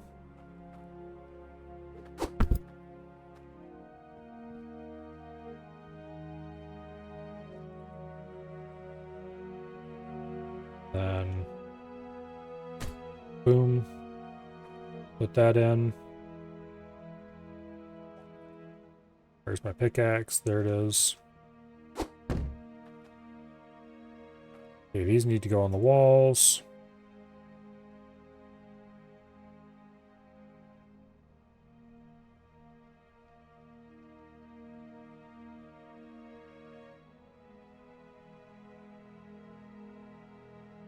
Like that. Okay. Thankfully, we can grab a lot of these from up there still. We don't have to climb out and drop them in just yet. Eventually, that's going to be the approved method of getting these down in here. We're going to be climbing out of the hole and dropping them in one by one as we count them out.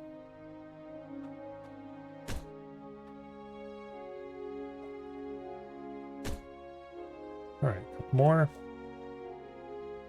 The reason for putting the lining on the walls this early is so that I can know exactly where to dig to. Sticks through the lining, we just dig it out. And then we pretend it's perfectly smooth behind the wall.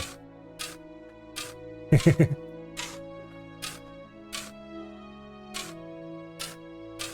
isn't, of course. But it's not too bad, if experience is any indicator. Out of sight, out of mind. Exactly. The perfect solution to all of life's problems.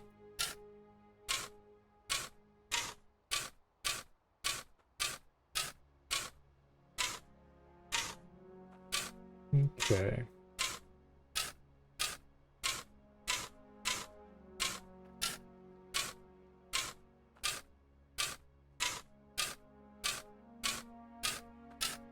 This gonna take forever.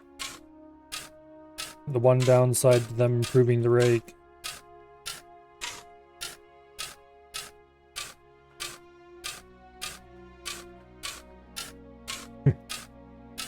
Well,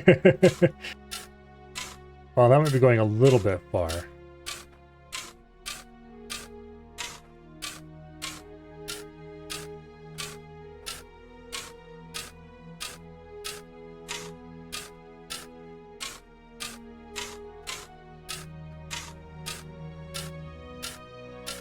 Okay.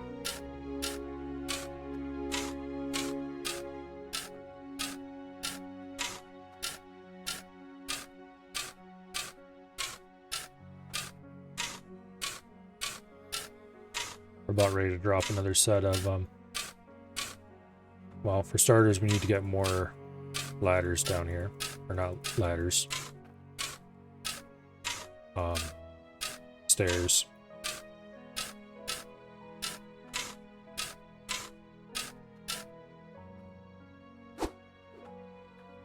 First, let's start by hammering the walls.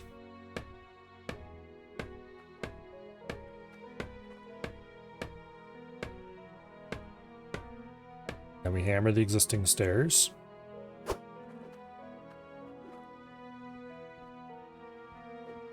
We dig too deep before we put in stairs, then bad things happen.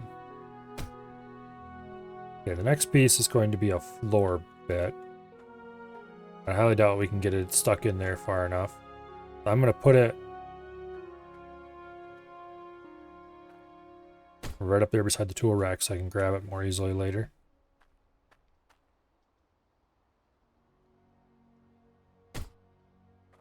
And then we're going to insert the floor bits into the ground. Bring all the walls. Prevent cave-ins, of course.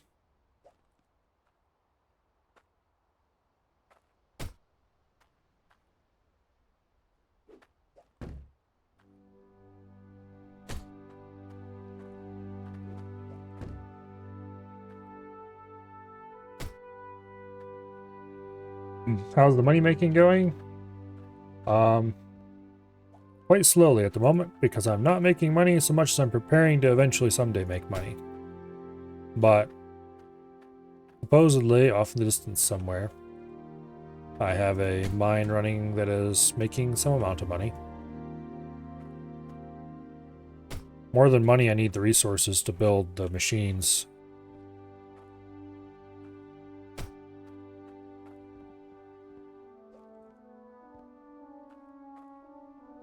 This game very quickly gives you more money than you could ever possibly spend.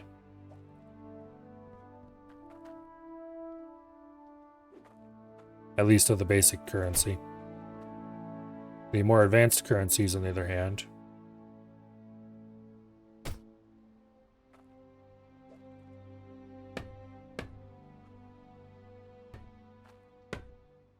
okay. Get all this hammered in place so we don't accidentally move it. And then it's picking time.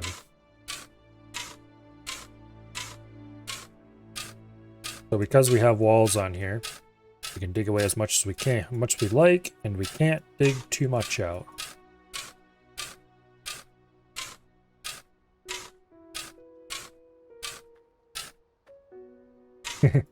I am making a pit.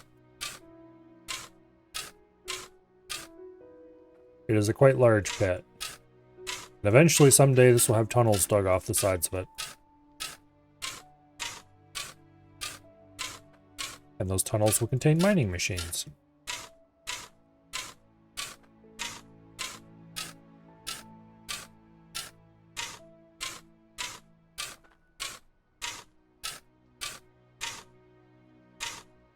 Probably need to buy some lighting to put down here of some kind. Not a problem yet, but it will eventually be dark and scary.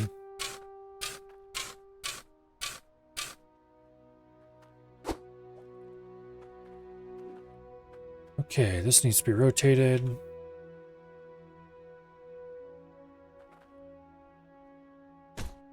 Yeah.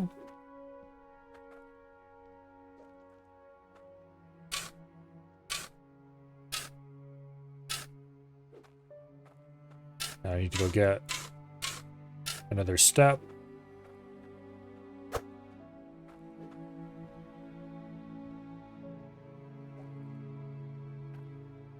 Boom.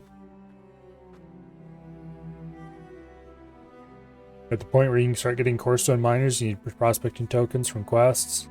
I was looking at how much those pipes cost, and it was like, that looks painful.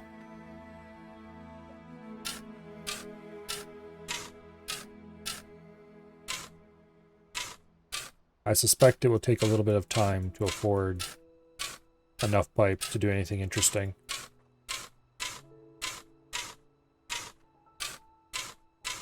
I guess you could always go to the aquifer one and just dig down to hit water.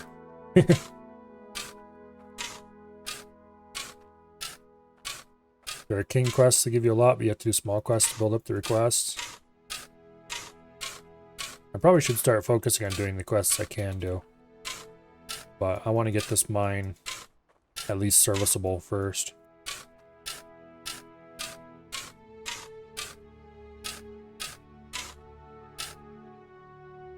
I'm probably going to want to mess around with the farming guild and that kind of stuff. We'll see how far I get before I get bored.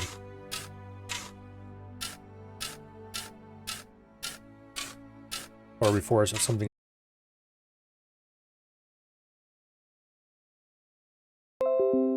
There we go. Reconnection successful. Yeah, OBS disconnected for a little bit for some reason. Nothing else seemed to have gone down. Like, I don't think I lost connection to anything else, but apparently somewhere between me and Twitch decided they didn't want to have internet for a little bit. But we are back now. And OBS claims we're back.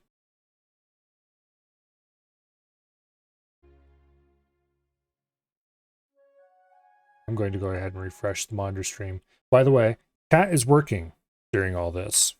I can still see what you guys say.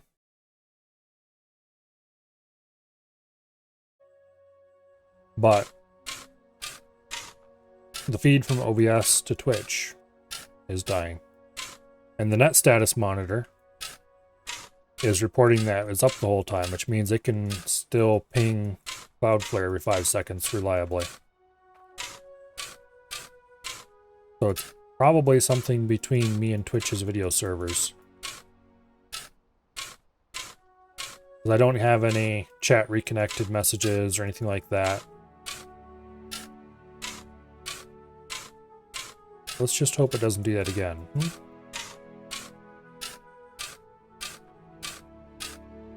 Twice was enough.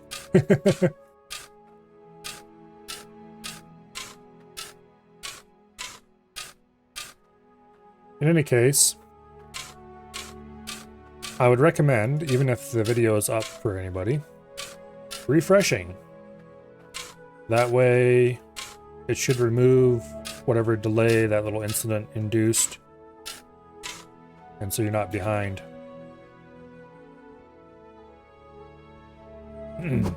Actually, this shouldn't be up here. It should be in there.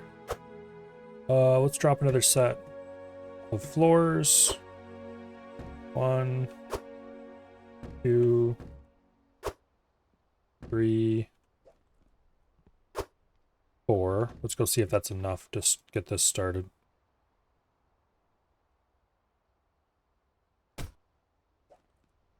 Okay, we are deep enough that we can put in another layer.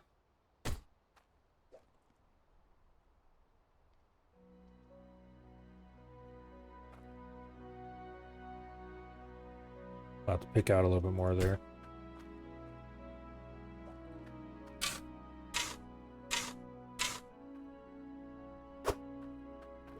Okay, we need to drop down a bunch more of those. You're back yet again. Welcome back.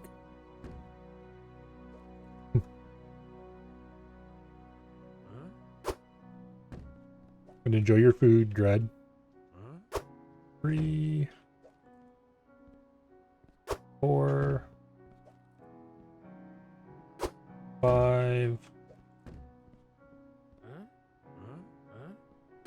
6.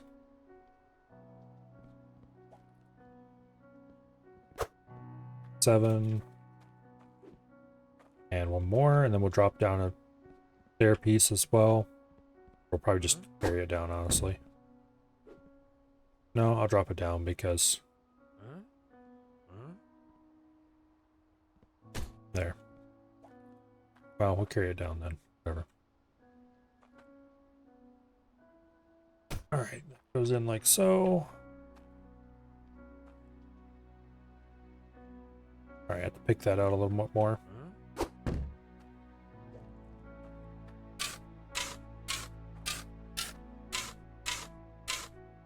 We should probably pick out a little bit more all the way around here. Any of these that aren't exposed at the bottom. Need a couple more swats.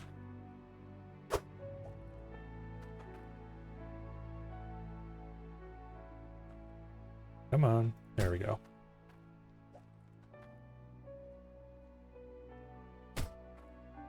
That in. That.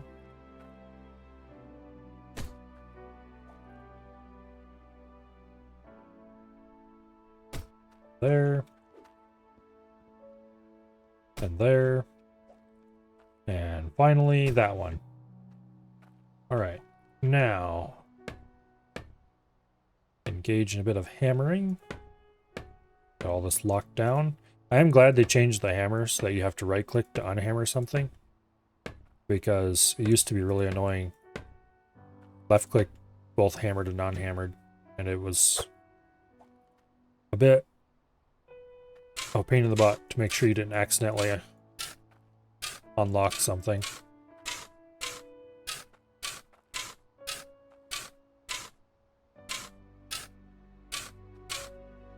Okay, let's clean up these edges a little bit.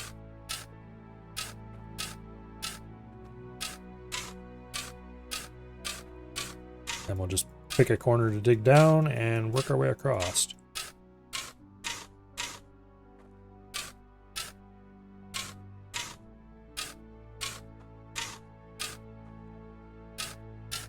Sometimes when this thing autosaves, it really seems to lock up hard for a few seconds, and sometimes it just kind of tiny little blip.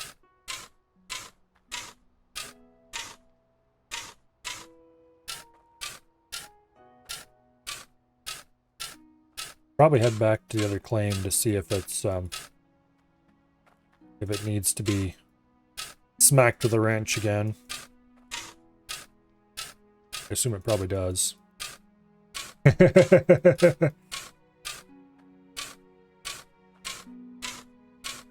Finally got around to watching that.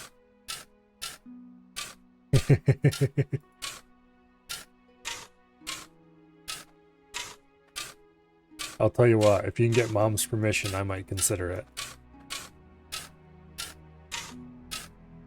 Actually, I don't know if I even could, because you live in the communist state of Michigan, and they probably would not appreciate.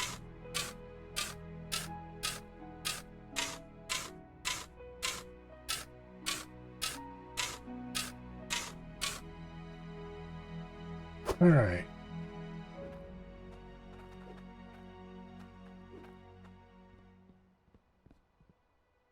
Let me see. We need another one of these.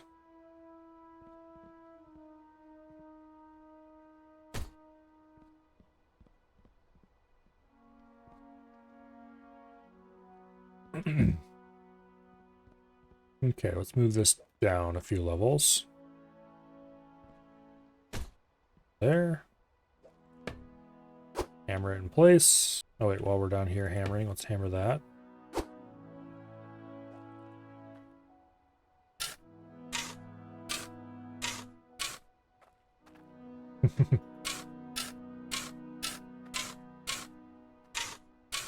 Anyway.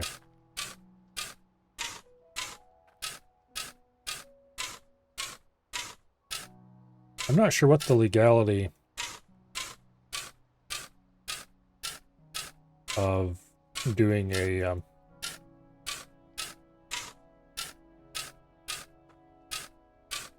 well, assuming you wanted to do it legally anyway.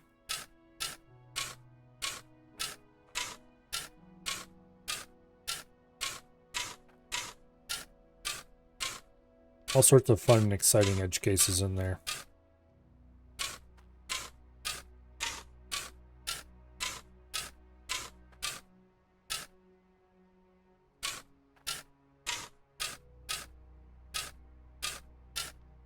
This is actually going faster than I thought it would go when I did the first level or two.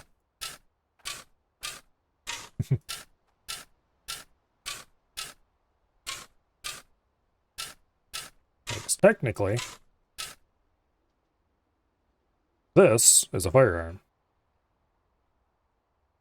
And since I fully intended to build that out as a pistol, although I guess it could be built out as a rifle, so right now it's kind of unknown. I'm not even sure what the legality of that in Michigan would be.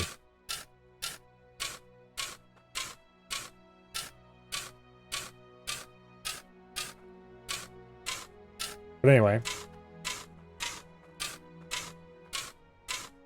But a Glong would definitely be a pistol. And not only that, but it would be an unserialized pistol. Although you can get... There's a couple places that sell heat set serial plates that could be serialized. But technically it'd have to transfer through an FFL. Probably. Because it'd be transfer from resident of one state, transfer to resident of another. It ends up probably be less of a pain in the ass just to buy a printer and make your own. To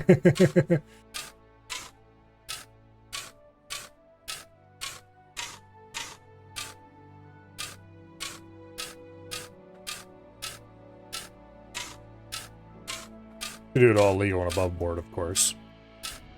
Which I would never do any other way.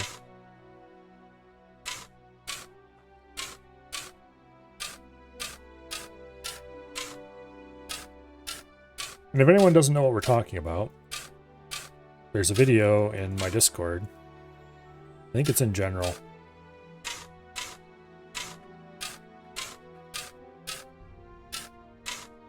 But be warned, it is a very silly video.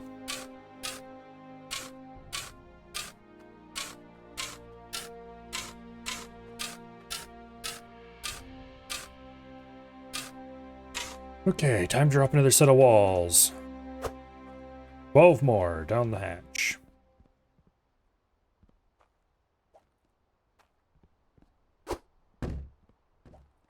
One, two, three, four. We're gonna have to buy more of these soon. 5, 6, 7, 8, 9, 10, 11, and 12.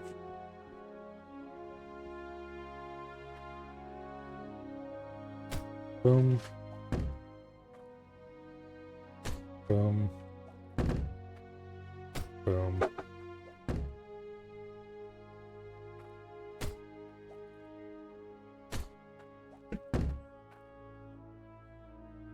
Come on. Go into place.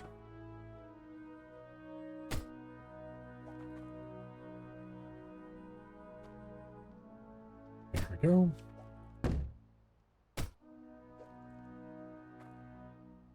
This game has weird rules for what you can and cannot place. Did I? Oh, there they are. I was gonna say, I dropped 12 down here. That was definitely enough.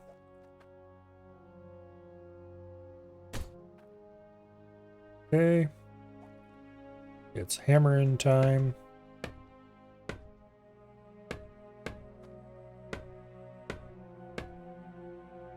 Get all these firmly fixed in place so I don't accidentally pull them off the wall at a later date. And then we'll drop down a couple of stairs. We definitely bought way more stairs than we bought side walls.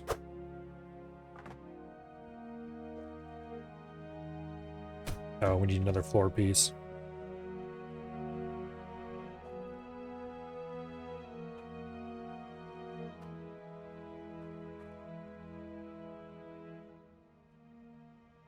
Okay. I'll have to dig that out before we can do anything about it. Place those there temporarily so they're out of the way.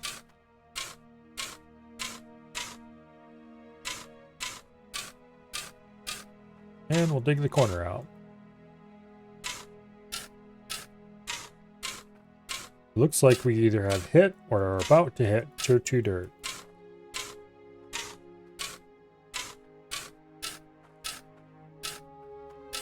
I think it's about to hit. Definitely the consistency of the terrain is changing.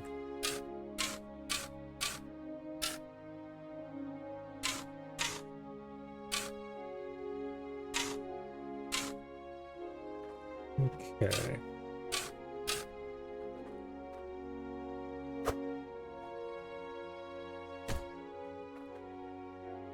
Placed exactly the way I wanted it to. This goes like so. Hammer those in place.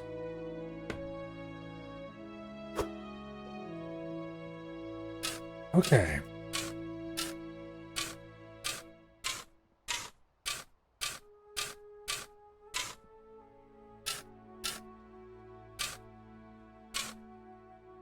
Clear that away.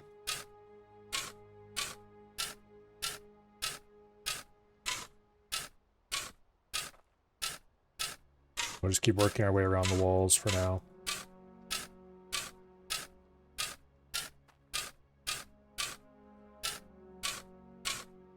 Yeah, this goes way faster than I had initially expected it to when I was digging down from above. We're pretty solidly into the ground by this point. Certainly a lot deeper than my current mine is. Speaking of which, we need to go back to our current mine. Matter of fact, when I finish up this corner, we'll do just that. Go back there, we'll fix everything that's broken. We'll grab some iron. And we'll start considering maybe making some tier 1 machines to bring out here. And we'll buy more walls, I think. Let's see, we bought 48 last time. We're gonna need, what'd I say? Was it 120? Was how many we're gonna need total?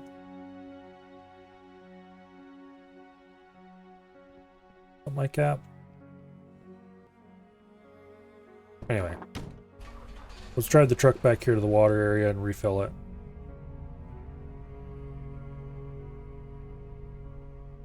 Is it Rebel County now? The guy was from Midland? Rebel County.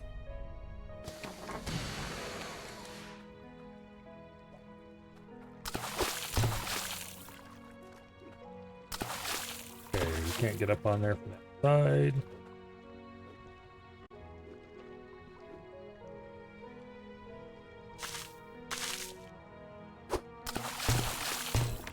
Where'd it go? My bucket. Oh, there it is.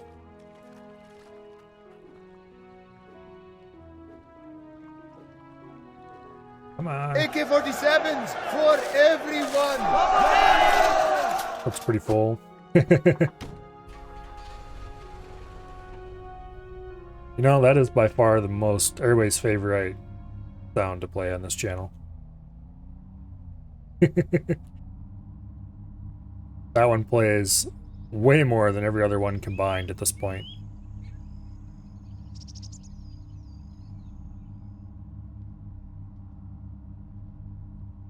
Maybe I should raise the price.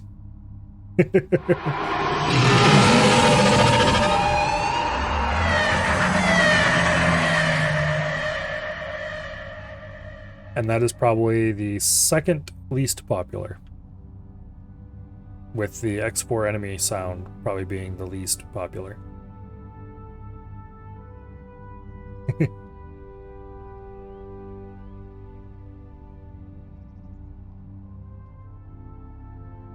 Although that's all based on my feelings. I'm not 100% sure if that's how it actually is or not.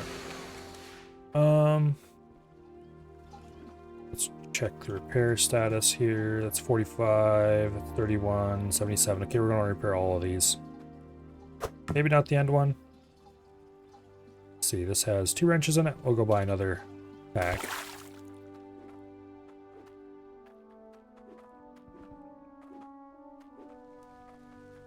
Add more water pressure, and your machines will fare better. Yeah, I know. Could lower AKs to 100 points. I think I'll leave the price right where it's at. After all, if I raise the price too high, then it would stop working as an effective way to scam you people out of points. Alright. Probably should run the gem stuff through the processor.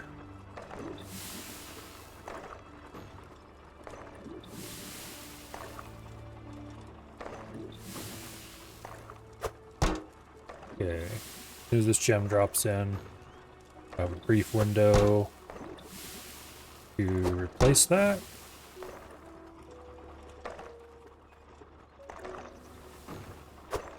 Okay. We need to remember to put an empty here before I make a colossal mess and have to clean it up. And then we need to put 2 different gems up here on the platform. Doesn't matter what they are as long as they're different colors.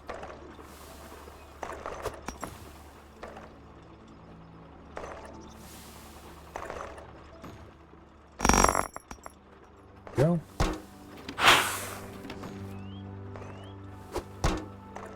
Swap these pans. Oh, I forgot to put in the existing blue gem.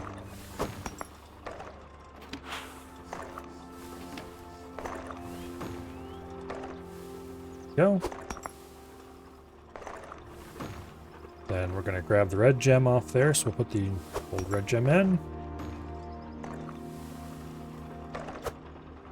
Get back here.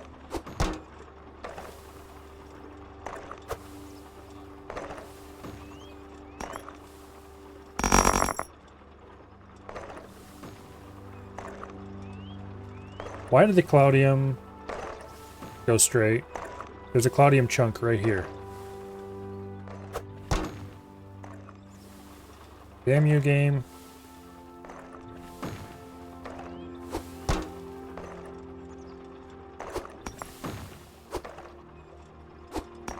If we move this out of the way, it looks like it only sent the Onyx. Okay, so the Onyx at least worked. Kind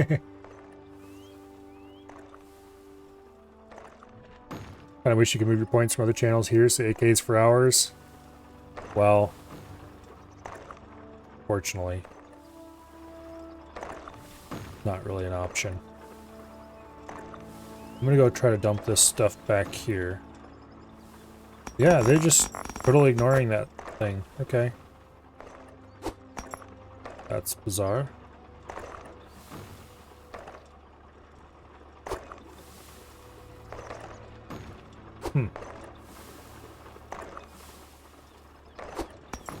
Well, let's try to reposition this one, I guess.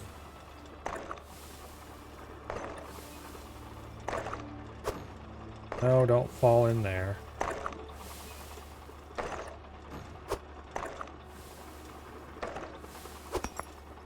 There. Now, let's try that again. Move this away so it doesn't get over here too badly.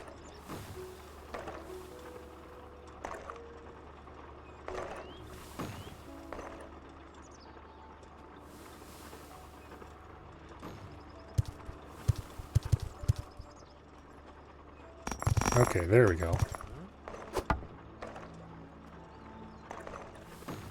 I'll have to pick those up by hand because my lack of foresight.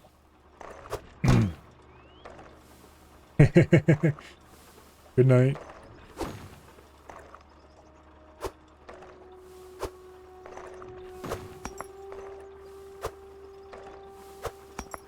Okay, there's probably some dirt chunks in there. Yeah, there are. Let's get them out of here.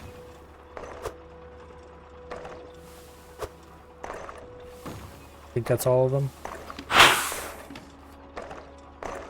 Oh. Got to put that one back in. Apparently the volume of that is based on, where did I put the container with the other large gems? Oh, it's over here. Why'd I put it up here? Anyway, next up is the green ones.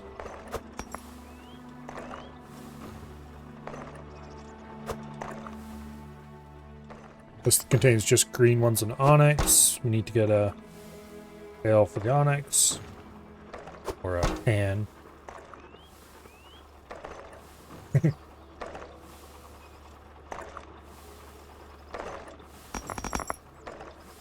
I doubt Mom would appreciate you calling her that, by the way.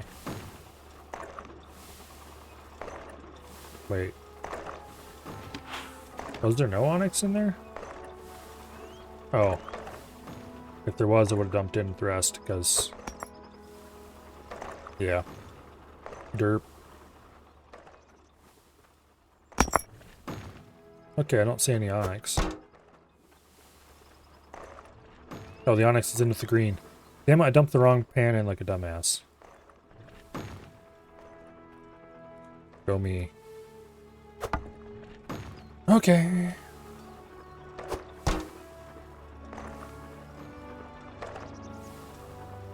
Kills. That just dumped a whole bunch of onyx in there. I can see it. Okay, so apparently, if you run the sorter long enough, it forgets what it had on it. If you keep adding new things periodically, it'll forget the old things. That is bad.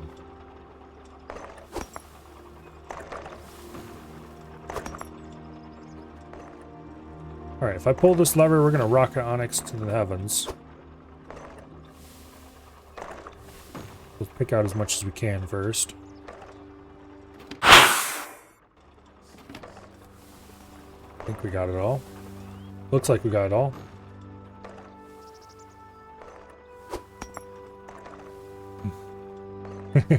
Wasted try installing a keyboard, only to use the mouse drivers.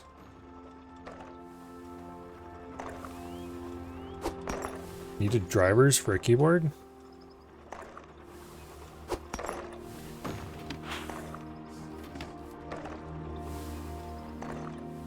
I suppose if it was the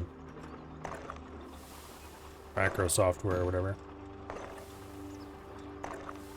Keep the lever pulled and they will continue to open and take more of that gem so they don't stack up. Yeah, but I need to reach in there and grab the gem out. See, this is not set up to the main system. This is just a little temporary sorter. Manual. Full manual operation, basically. Alright, what did I do with that onyx I had? I had a large onyx. Oh, did I leave it in the large gem container? Yes, I did. Okay, that's fine. I'm not going to go ahead and compress the onyx right now because there's only a few little bits of it. The Cloudium will get dumped in here and we'll find out how much I had. I shouldn't put this over here. I'll forget where I put it. Put N empty there. Speed up next time a little bit. We definitely have less Cloudium waiting for us than we did last time. 22. Okay. Let's dump these back together. There's no reason to keep them in separate bars. We get between 20 and 30 Cloudium each time I visit. 116. Okay, I don't think that's enough to make a machine.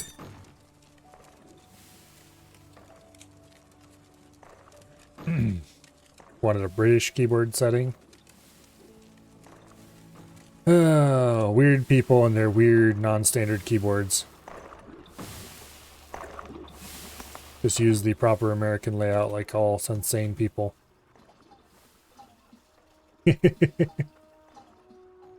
Okay, I should repair those two again. It's a bit wasteful, but it'll make the system run longer. And I was going to pull the iron.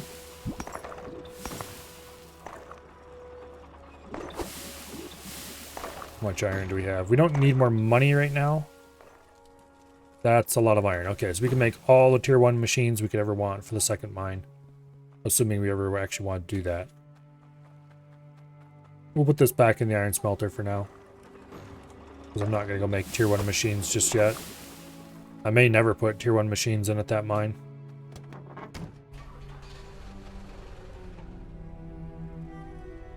Alright, and let's go back to town. Let's buy a set of tier 2 tools because we're going to need them soon. And we'll buy a whole bunch of wall liners.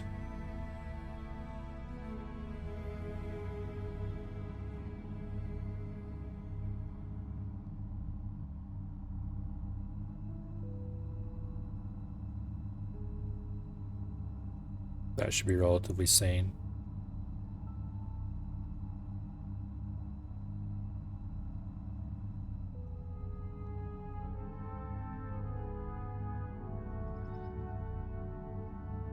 Okay.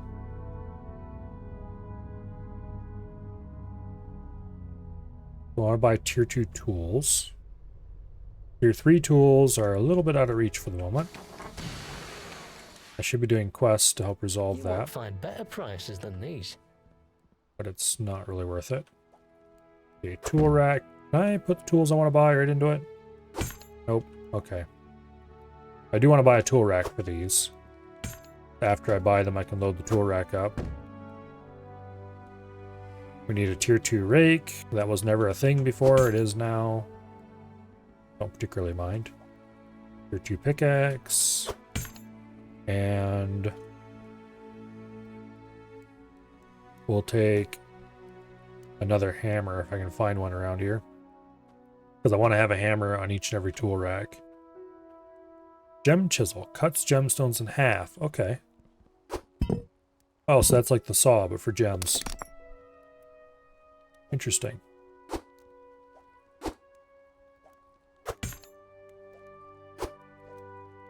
Take a look at my goods. Right, load that up on the truck. We don't need anything from this store down here. Go ahead and spin around. We'll go up to the cottage store. And we'll buy another... Oh, let's see. Like I said, I need 120 total, I think it was.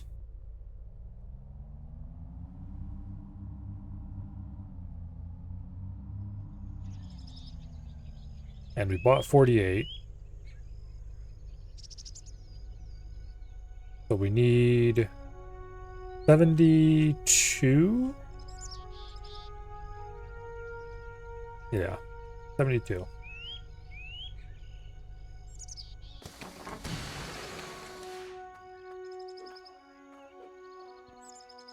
Go ahead and put this up against the front of the truck so it's out of the way. Go ahead and put this as far back as we can. So it's in the way. Actually, we want it over on this side.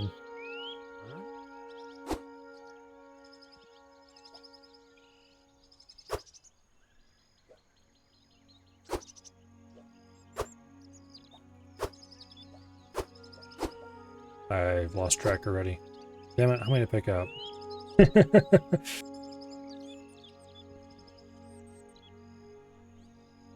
3, 4, 5 at least. Guess we buy a few too many, it's not a problem. 6, 7, 8, 9, 10, 11, 12, 13, 14, 16, 17, 18, 19, 20, 21, 22, 23, 24, 25, 26, 27, 28, 29, 30, 31, 32, 33, 34, 35, 36, 37, 38, 39, 40, 2, 3, 4, 45, 6, 47, 48, 49, 50, 51, 52, 53, 54, 55, 56, 57, 58, 59, 60, 63, 64, 65, 66, 67, 68, 69, 70, 71, 72. That darn well better be enough. For now, anyway. Now we have to drive not too far out of here, but far enough out of here that we can back up over that. Thankfully, there's a good bit of leeway before it actually removes the stuff from you.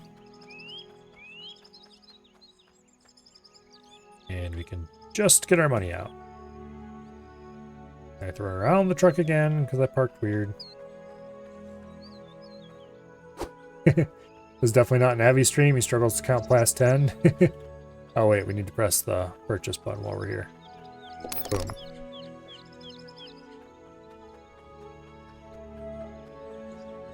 Alright. Poor Avi. At least he doesn't get picked on as much as Af does, though.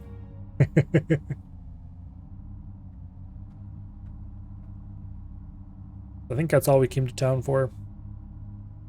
More wall pieces. Or floor pieces that will be abused into being wall pieces.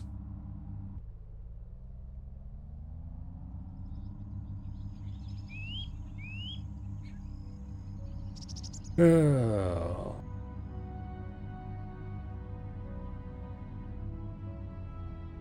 Bert.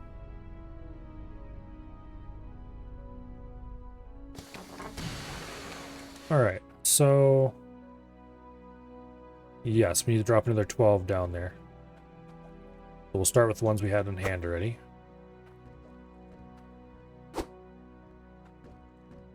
Three, 4, 5. I don't think the initial 6 I bought were calculated into that 120. But oh well. 6, 7, 8, 9, 10, 11, and 12.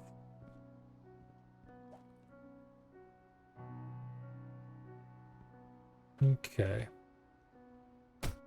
Oh, I shouldn't have dropped these down here yet because we only dug out part of this. Oh well.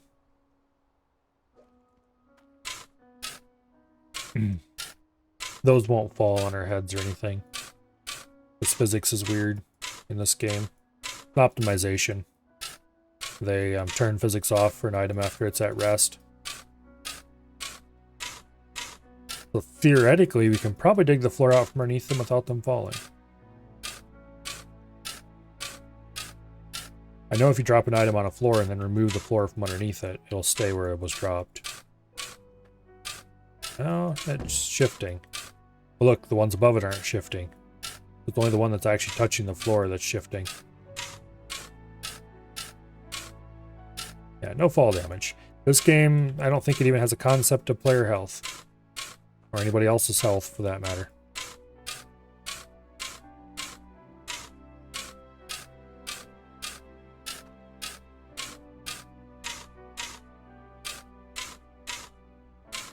Okay.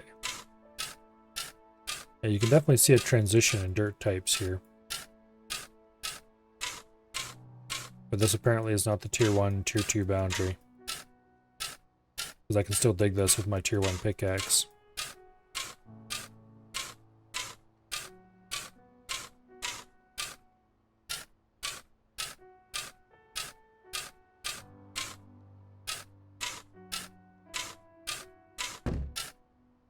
This game is extremely chill. Nothing bad can happen. Except, like, if you load a pallet full of stuff in your truck, the truck could take off and fly away, I guess.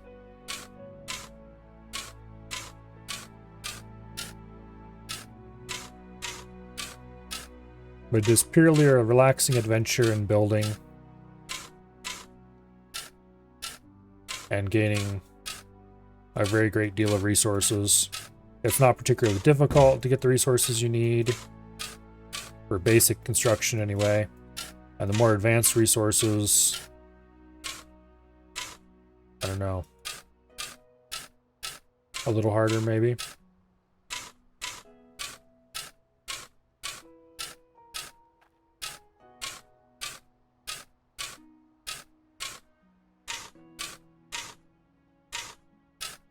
But that's fine. Not every game has to be a test of skill, and games that are just a fun, relaxing experience are perfectly fine as well.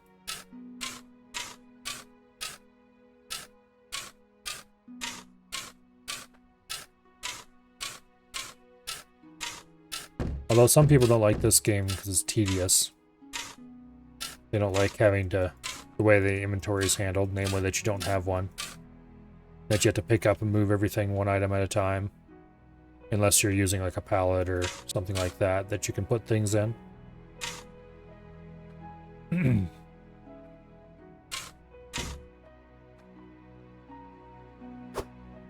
But anyway. Personally, I kind of like that about it. It makes it unique and different.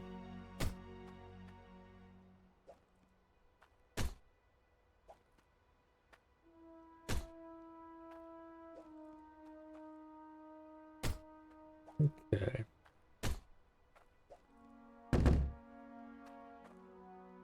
And it gives you something to work around a little bit.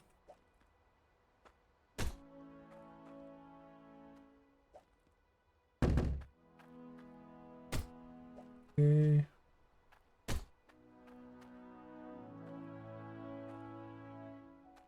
There it is. Boom. Alright, now we just hammer this in place.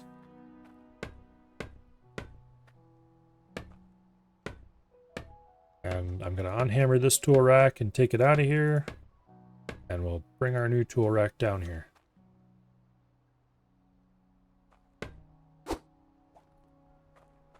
Together with a piece of stairway. This tool rack will be used up here. This tool rack will be down in the mine. And I fell down. I didn't want to do that.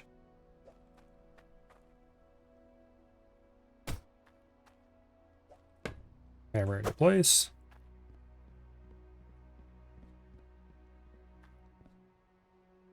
And let's see. 2 stair pieces? Yeah, 2 stair pieces.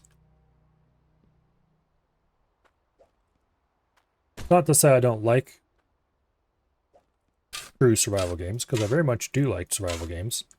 Matter of fact, just a couple days ago, I bought myself a copy of Void Train. So at some point, I'm going to want to play that. It's still in early access, so I probably won't play it very much. After all, I don't want to ruin the future experience. I'd rather play through most of the story all in one go, but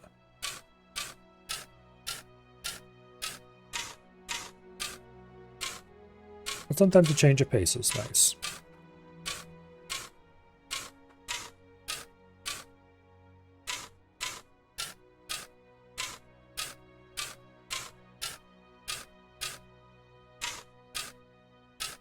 Okay. Here we are at the bottom.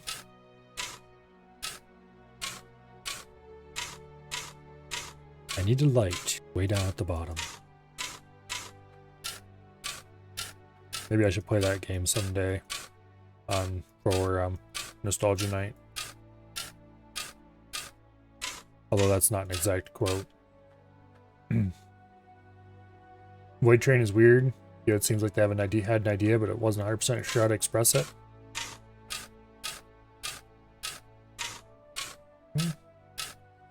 I guess I'll find out eventually. I'm in no hurry to try it out, but I figured I would buy it anyway. Just in case I ever got a whim to do it, I'd just have it available.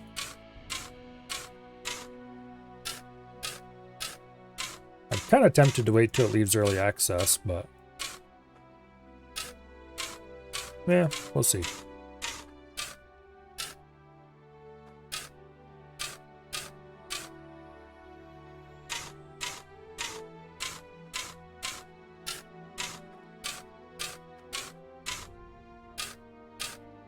It looked to me a lot like it's trying to be raft on rails, which is not inherently a bad thing, assuming they can do a decent job with the story.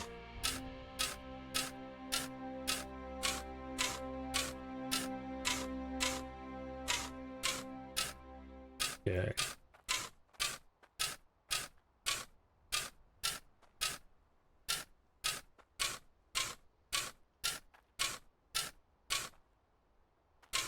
We are quite a ways into the ground.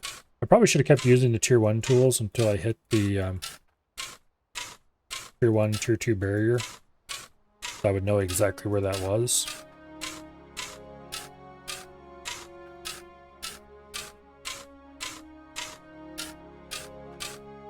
I'm guessing it won't be hard to tell though.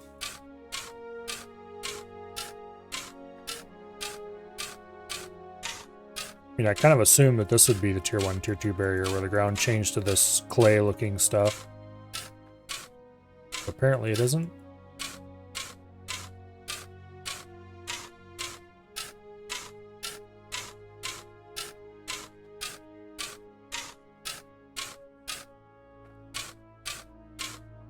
Anyway, I definitely approve of the changes they made to the hand tools. The pick is actually useful now. I mean, the pick is, as far as I can tell, no different than it used to be. But it used to be that the rake was so overpowered that you just rough the ground up a little bit with the pick and then you do all your digging with the rake. And while this is slower, I think it was a good change.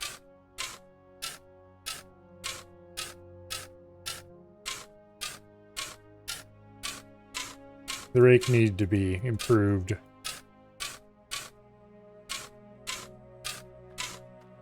And the payoff of the rake actually working well now for making a place smooth instead of being a digging tool that digs on a grid.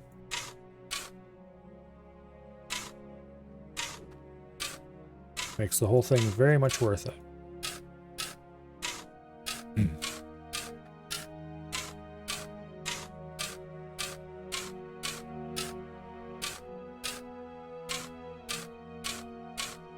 It's too bad Valheim doesn't have mining like this. Can you imagine?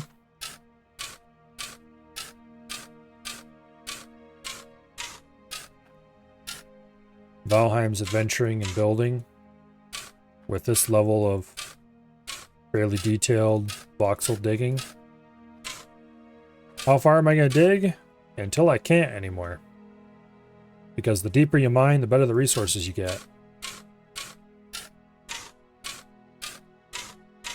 And so I want my tier 2 machines to be right at the bottom of the tier 2 dirt layer. And since this mine is going to be 4 tier 2 machines, down we go into the darkness. Anything on Enshrouded? I've never even heard of it. I will have to look that up.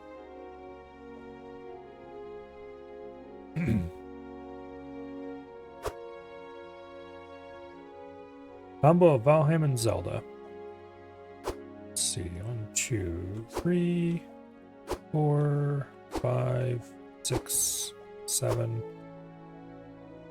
8, 9, 10, 11, 12, 1, 2. And corner? I think.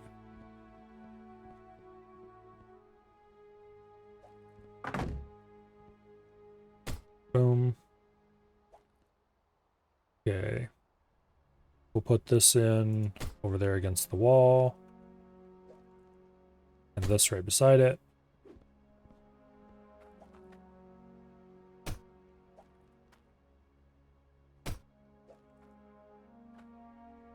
Yeah, I need to check that out because I did like Breath of the Wild. I played it a little bit on an emulator at one point. And it was okay. I really strongly disliked some features about it. Namely the equipment breakage. Like really, really detested them. Which kind of ruined my enjoyment of that game. And hearing that the new Zelda has not changed that. Does not make me any more inclined to attempt to acquire or buy it. Especially not considering it's Nintendo that makes it, and I don't like Nintendo.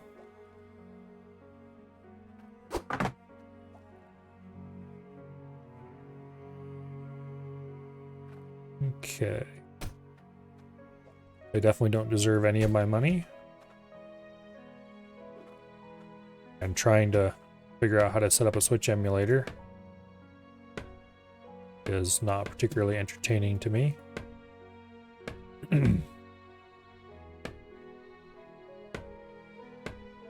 But I did like the basic gameplay. And for that matter, once upon a time I played some Genshin Impact. And before the gacha mechanics pushed me away hard enough that I quit, I did like that too. And that was basically trying pretty hard to copy Breath of the Wild's world and movement and such like, to a certain degree.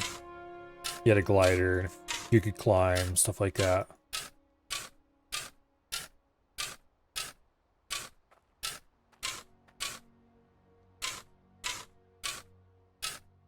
I'd really like if someone not Nintendo took that basic style of large open world with lots of stuff to see and lots of free traversal, and married it to better gameplay, less console-y gameplay maybe.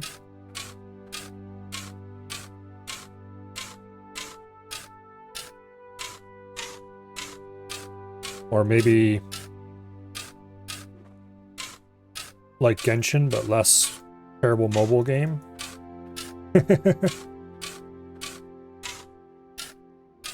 Has a glider and a grappling hook?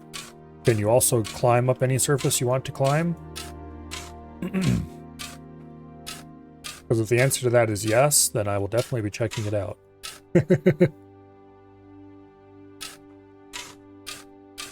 That's one thing I really liked about Conan Exiles too. Conan Exiles, whatever you pronounce that guy's name. You can just, yeah, see a cliff. If you have enough stamina, you can go climb it.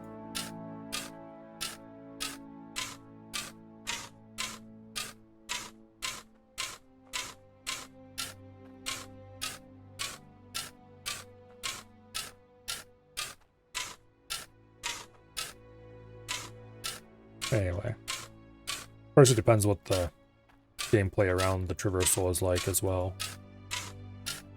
If that somehow turns out to be terrible, then, well, then we would have another Breath of the Wild on our hands.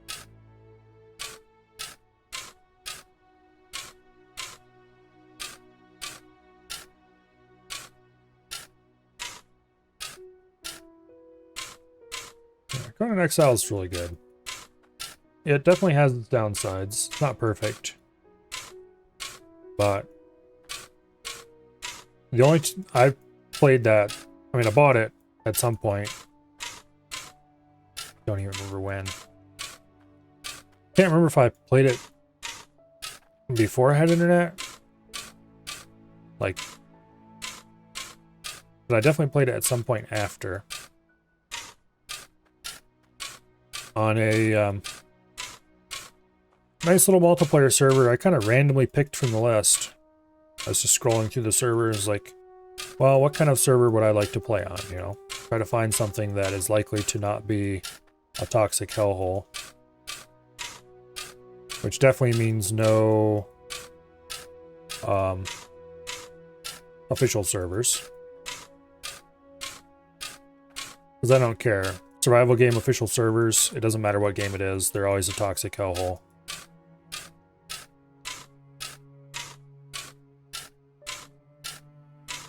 And so I found this little server that was like consensual only PvP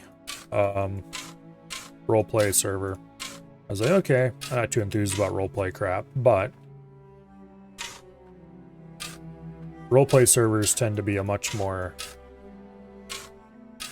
I don't know, depends. they're a lot less toxic than most survival game servers. Let's see, we need 2 more stair pieces.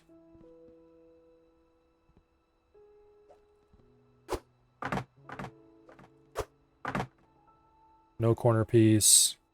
And 12 more of these. 1, 2, 3, 5, 6, 7, 8, 9, 10, 11, 12. But anyway.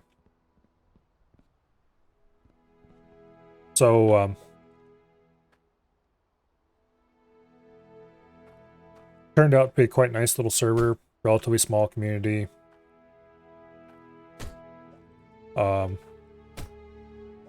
Wasn't really any thievery or raiding or anything like that.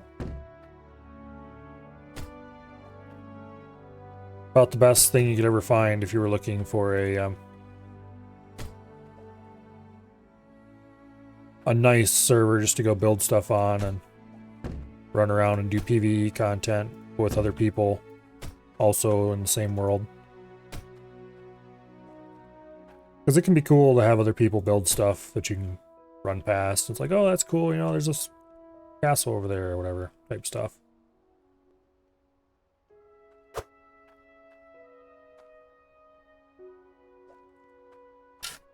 But eventually you get bored and move on. I don't even remember what the server was called anymore.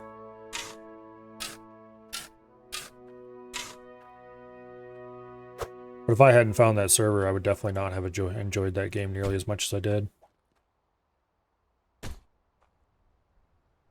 Or at least enjoyed playing it multiplayer. Kind of the problem with survival games, they seem to draw, the public servers anyway, a certain kind of person who would really rather be playing Rust.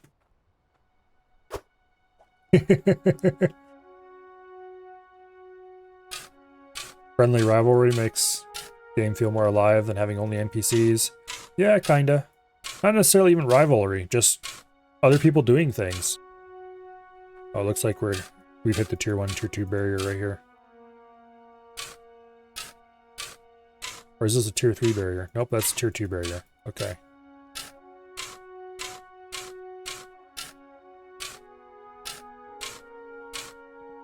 That's pretty far into the ground for just tier 1.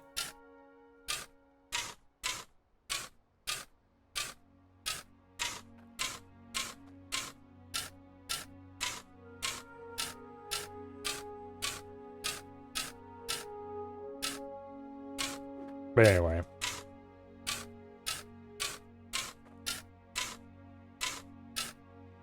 I think if I was going to do another, if I was going to do a serious survival game run at some point, like Valheim or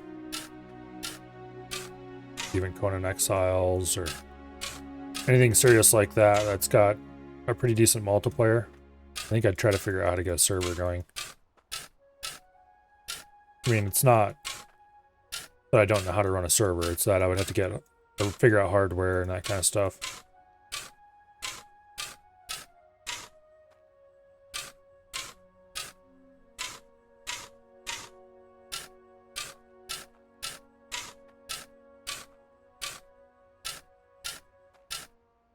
There's no dig too far into lava like Minecraft. Nope, eventually you just hit a point where you can't dig down anymore.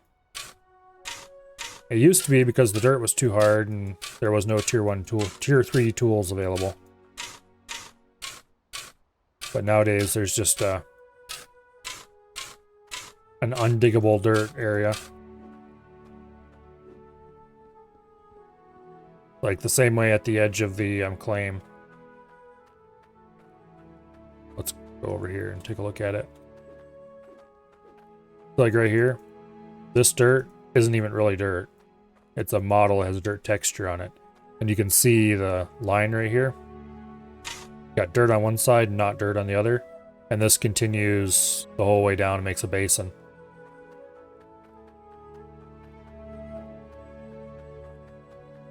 Eventually you run into the bottom of the claim.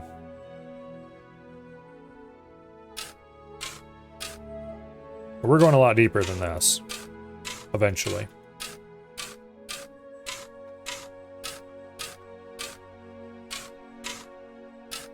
This is still tier 1 dirt. This is tier 2, and then below eventually we'll hit tier 3. And have to stop for now. But then we can buy tier 3 tools and eventually tier 3 mining machines. And go even deeper.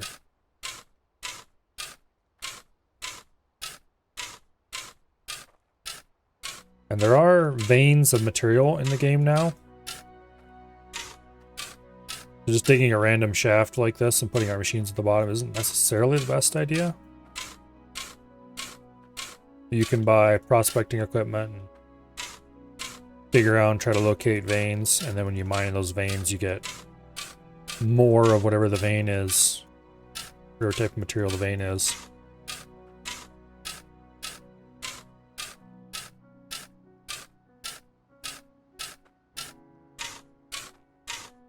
They might do some actual branch mining down here, looking for veins.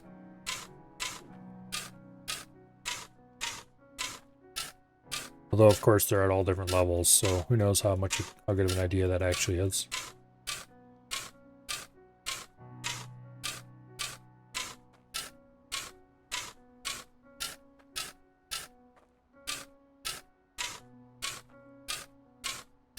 Okay, so this is almost all dug out now. I have to clean up around the edges a little bit, try to flatten the middle out some, and then drop another set of walls and keep going down. I've never dug this deep at this claim, so I don't know how deep it goes. I've never really dug this claim out at all, because back the last time I played, there was a bug where the voxel grid didn't align with the building grid. Matter of fact, it didn't align for most of the claims in the game. There was only like 2 of them, maybe 3 of them, where it did align. And so I refused to use any of the claims where they didn't align.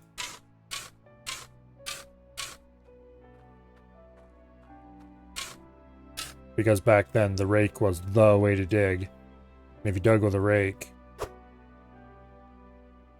well,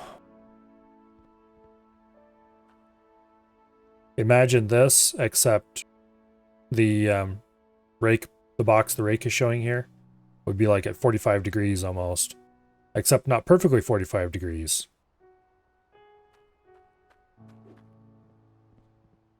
Did I manage to convert all my colonists in RimWorld? Yes, I did. Move this down.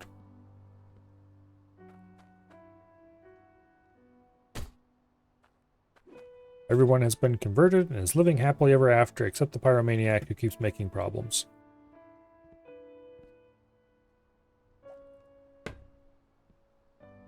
Did I unhammer one of this by accident, or was that just never hammered?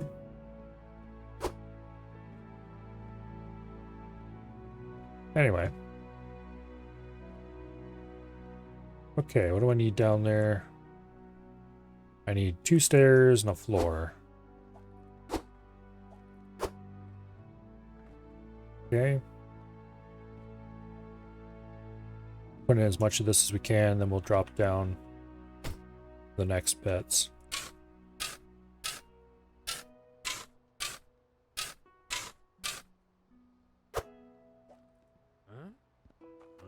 Okay, come on. Be like that.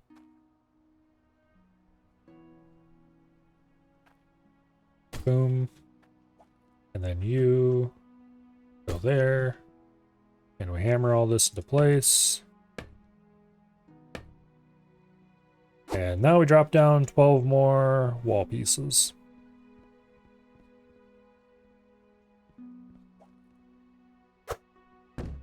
Two, 3, 4, 5, 6, 7, 8, 9, 10, 11, 12. Now you can see partially why we left such a big hole. It's so we can easily keep dropping resources down the pit as we go deeper.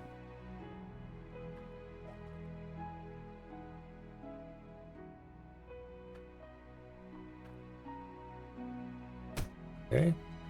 We clearly need to do a little bit more cleanup work right there. Get some of this stuff out of the way.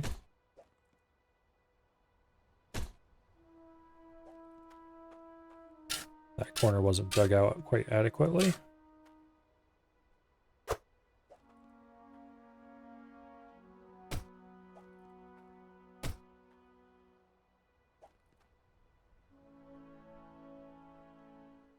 Apparently neither was that one.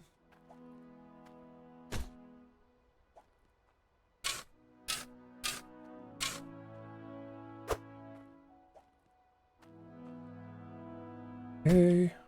What other wall pieces are missing? A couple right there for some reason. There. And there. Much easier than SE.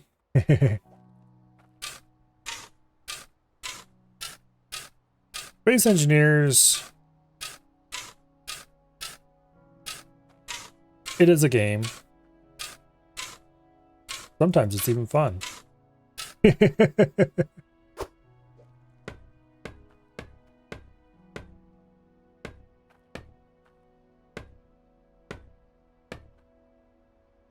I guess the thing that really soured me on Space Engineers is playing through the Frozen DLC, whatever it's called again. Playing through the story campaign thing for that. The story mission. I both really enjoyed and absolutely detested every second of that. I shouldn't say every second of. Every second of the last half of that campaign, or that mission. Scenario, whatever. Because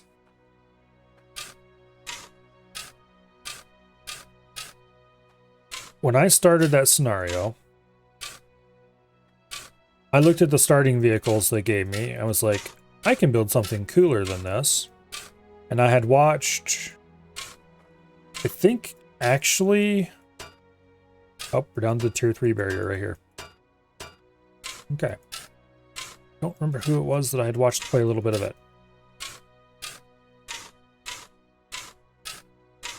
I was like, oh, that looks like a fun little story mission. Let's, play it. And I knew that there were containers that served as keys that I would need.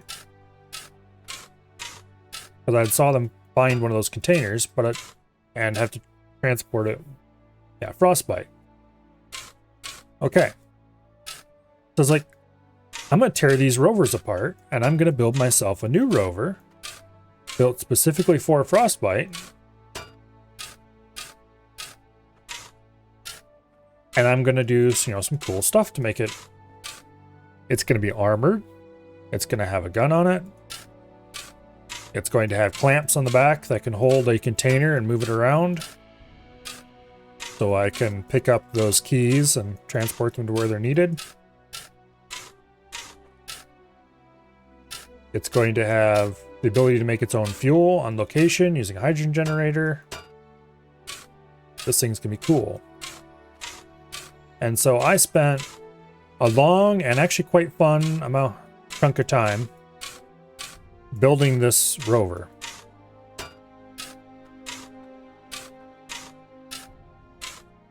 Which I guess that the building in Space Engineers wasn't at least some amount of fun.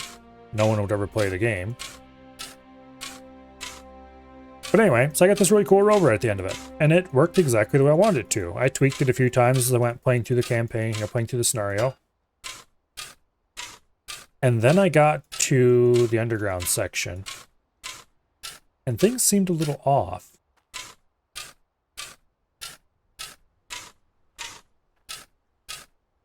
A few things weren't working quite right. And I got to the big final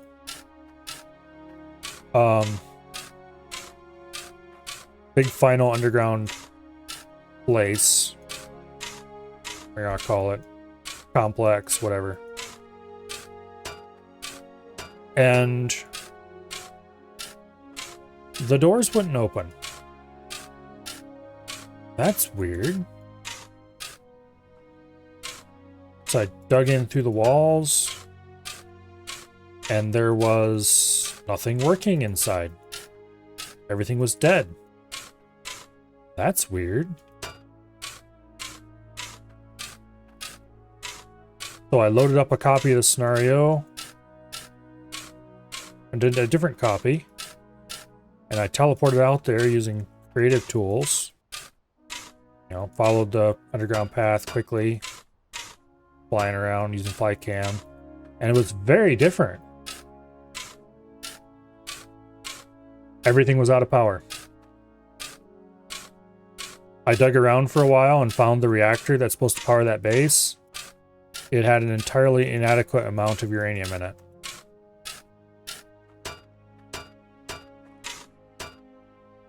Because I took my time and had fun building myself a vehicle to play that scenario,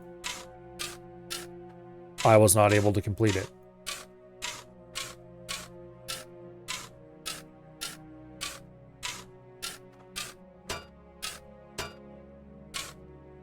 If you search around in the cave, there's probably at least one or two messages of me ranting about how shitty this stupid scenario is.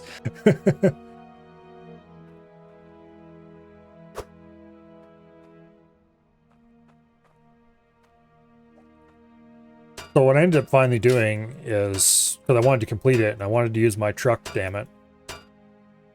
So I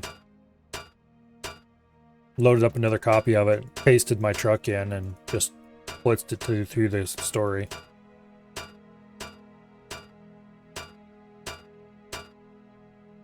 Yeah, basically there was an invisible time limit. But I don't think the devs even knew there was a time limit. Or had considered that there might be a time limit. It was just, oh yeah, they'll finish by then, they'll be fine.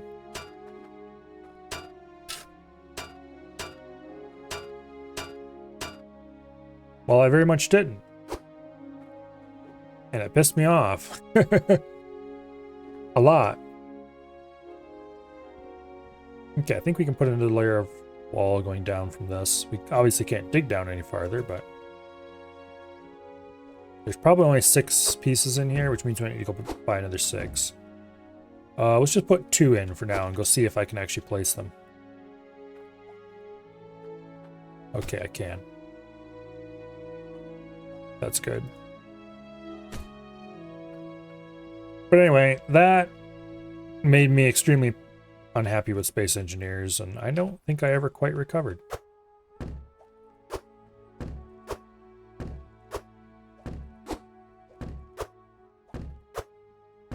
Okay, there's more than 6 in here. That should be 8 of them. Now there's probably 6 in the truck.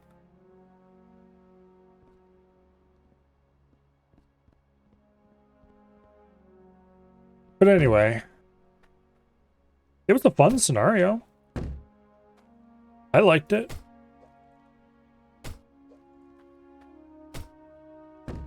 But I understand some people didn't. I did watch Directed Energy play it later.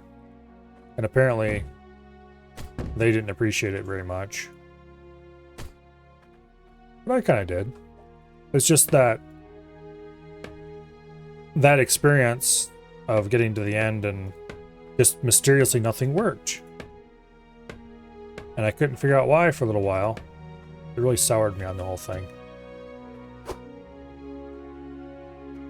Maybe the Escape from Mars scenario is rough. I watched Wasted play that on YouTube like eons ago. Okay. So here we are, the deepest we can possibly go. For now. We'll be able to go deeper later. It is time to start deciding how I want to dig this out.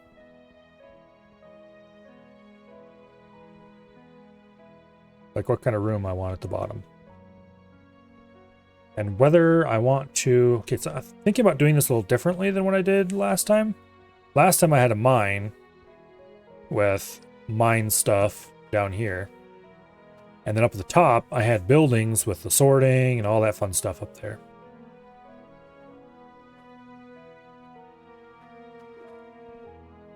But anyway, you got distracted building your own rover. I got distracted digging out and restoring a buried large rover. Yeah, there's some large rovers that were cool. I ended up, like, my rover evolved over time because I tore out a bunch of stuff and replaced it with things I found as I went. The point where you first enter the underground, there was kind of a, I don't know how you describe it.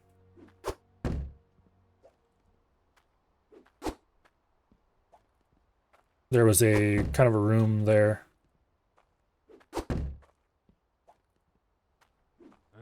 Okay, we've got more of these than I thought we did. We definitely have enough to go until, unless we use some of these as roof. I don't know if we will or not. Anyway, I end up building a little base in there, complete with a refinery, so I could produce materials if I wanted to. Not that I really did any serious mining, but I did mine a little bit. Redid the whole place to be just kind of a nice little base. Didn't really frittered away a lot of time. And then I get to the end and can't complete it because I frittered away a bunch of time.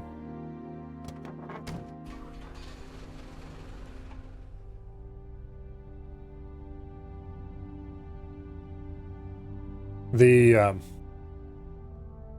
most of the scenarios that Keen made, I didn't really like. I mean, obviously, Escape from Mars isn't a Keen scenario. But most of the Keen scenarios I really didn't like, but I did kind of like that one. It was pretty okay. Or, you know, at least fun to play.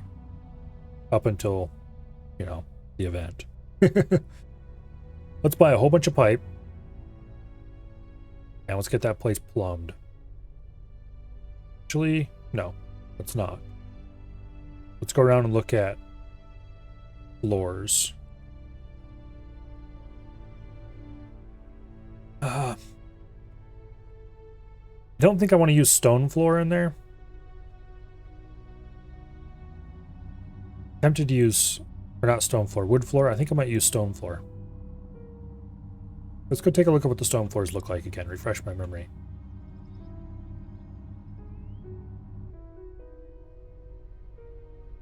Dang light posts.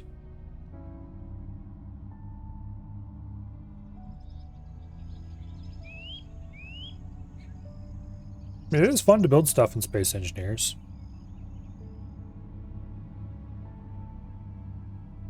It's just the game's so janky and it feels pointless pretty quickly for one reason or another.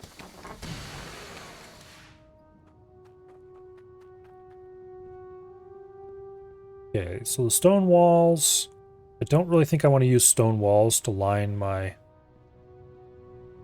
area down there, but stone floor would look pretty cool as paving, particularly for parts of it. I'm gonna buy some pillars. Oh, this is the one you can't back the truck into, isn't it? I wonder if they fixed that. Oh, it looks like they fixed it. Okay. I spoke too soon. Yeah, you can't quite get the truck in there. Okay, so let's buy 8 pillars. Get the money out first, so I don't have to try to weasel around to get at that later.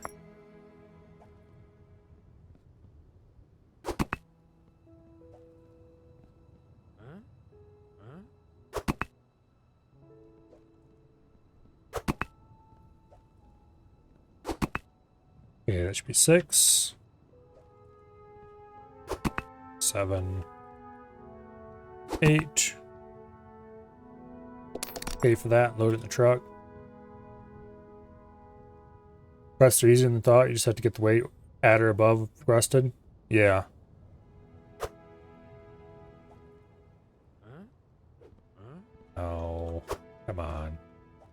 You're not going to clip with it anyway. Just go in.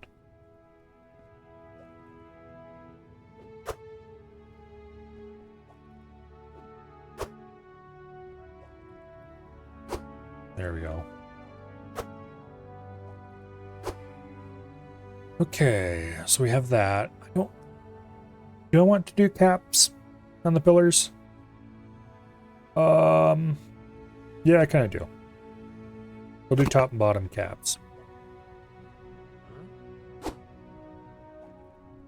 But we're gonna want 8 of these as well.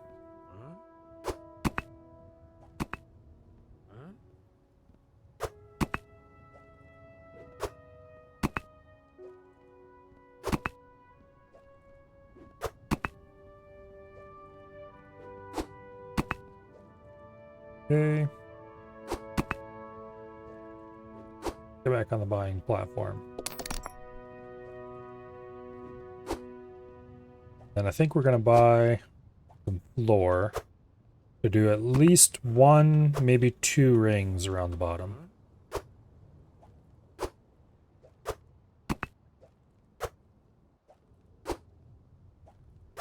Then we'll consider where to go from there.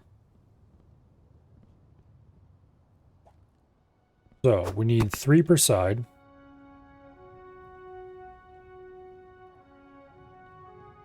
And then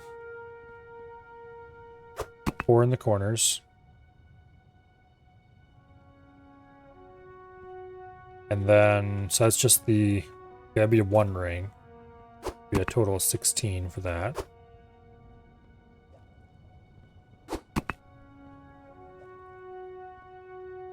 We'll do 1 ring for now and we'll see how I like it. 2, 3, 4, 5. What do these look like from below? View. Okay, no thanks. 3, 4, 5, 6. I was trying to figure out if I want to use these for the roof or not.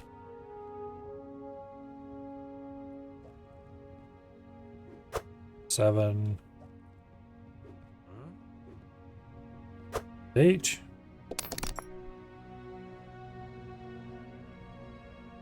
Load that in the truck.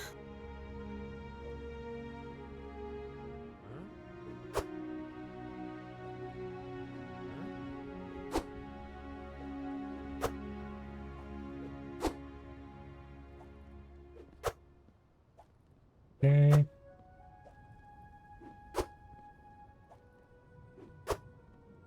And then we'll load another 8. And then I'm not sure what we're going to do about the roof tiles yet.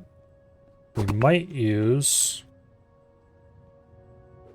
the existing stuff we have, or we might use wood.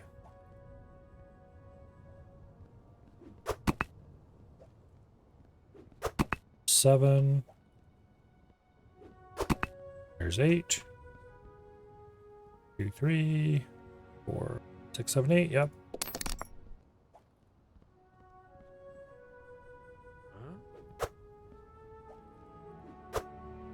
But anyway, this is enough to buy here.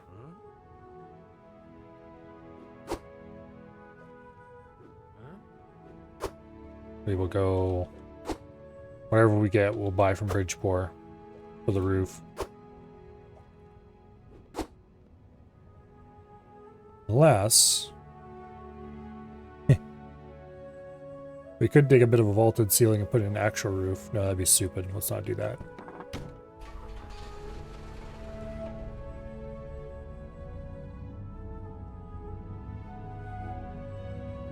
Anyway.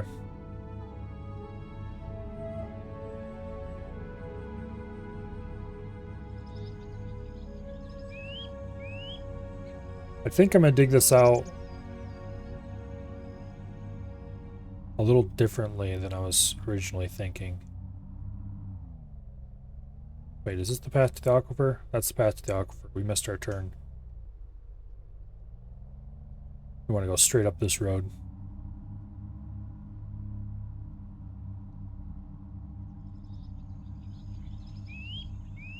We probably should go back to our main, or starting claim and get the money making done there as well. Okay, so what I was originally thinking is that I would put a pillar in each corner. Well, back here. Down at the bottom. And then put in walls. But now what I'm thinking about doing, a little different. I'm thinking about leaving a 2x2 chunk of dirt and walling around it. And then putting the pillars in the middle. I think the pillars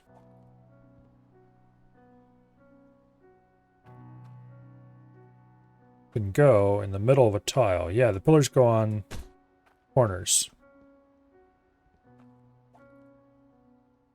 They're a little weird about it though. Or I could use them.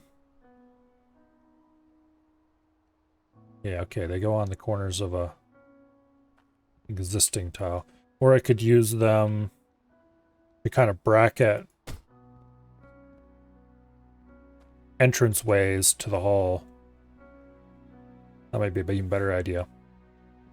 Leave a block of dirt. Well, here. Okay, so the floor levels can be like right here. If we take the pillar and we go there. There's the hammer.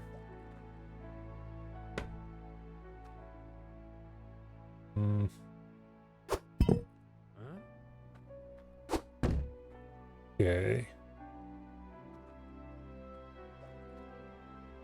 Let's put this in place as a temporary floor. Put it into service, so to speak. And let's mine out. Okay, that'll work. We'll be able to put machines on top of this by bubbling up the dirt a little bit. Then we take this and we use those to put sidewalls on. And then this is dug out behind it. That's dug out behind that.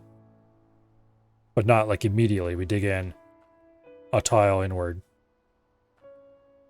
If that makes any sense. We use these pillars to do up the corners. I have to see how that looks. Let's drop a few floor pieces down. A few pillars. But mostly floor pieces. And I think we're going to end up using these bits for the roof. I think we want to do 3 high like that. There'll be where the roof goes.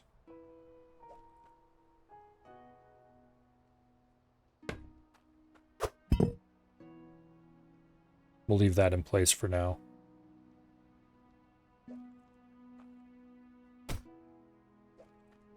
So these will go in like this.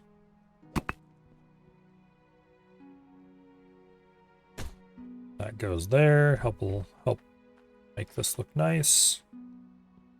This is strictly temporary, by the way.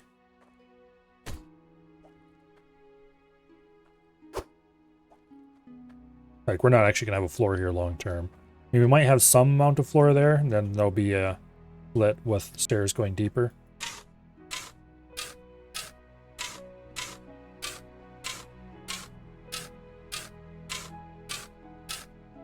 But we'll likely have another entrance just like that over here, another one right over there, another one right over here, something like that, just for symmetry.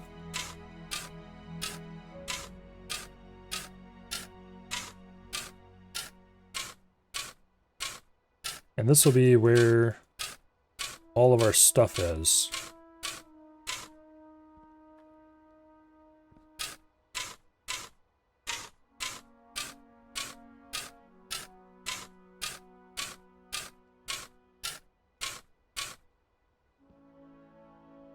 Yeah, okay. Now,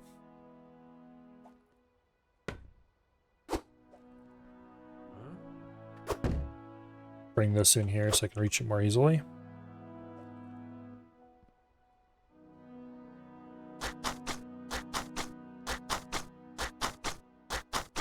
Go ahead and chisel this out a little bit.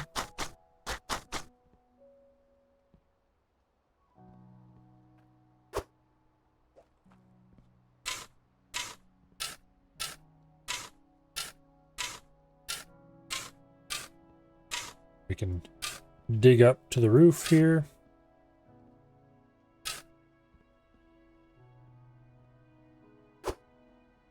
Or what will pass for the future roof. I kind of want to remove this and then put like a half tall block in there. I need to go. There's no half tall blocks, but there are single wide ones. We can put it right above that. And then these would go in like so.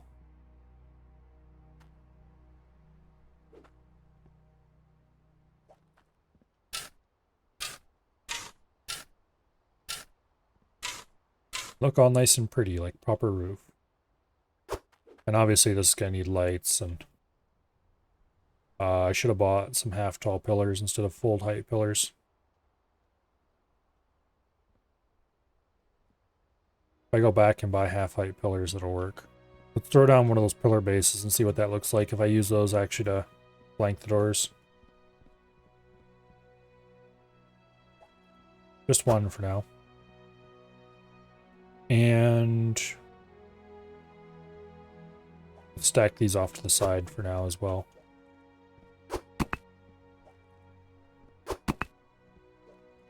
That's the basic plan.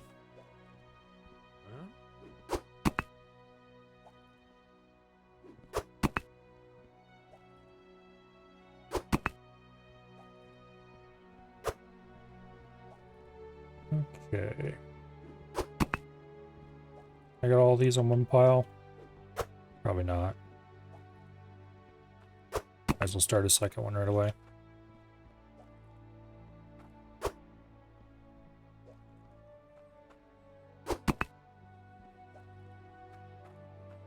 Okay. We definitely have enough of these pillar bases, but we need 8 more half-height pillars, I think. Did I throw down another pillar or two? Because there was something I wanted to check with those. Namely to see how they would work as a lintel over the door. And it'd probably look somewhat derpy to do it that way, but...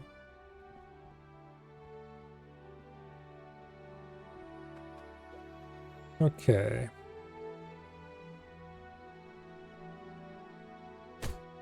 Boom. Doesn't look too bad. Maybe we'd have that there, but not going up that high.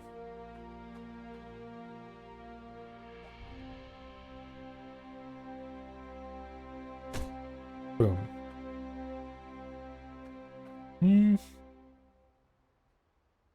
Let's go buy some half-height pillars. And we'll throw down another couple pillar bases, and we can see what this is gonna... Or one more pillar base, because if we throw them down and decide we don't want them, then we need to carry them back up. That would be unfortunate.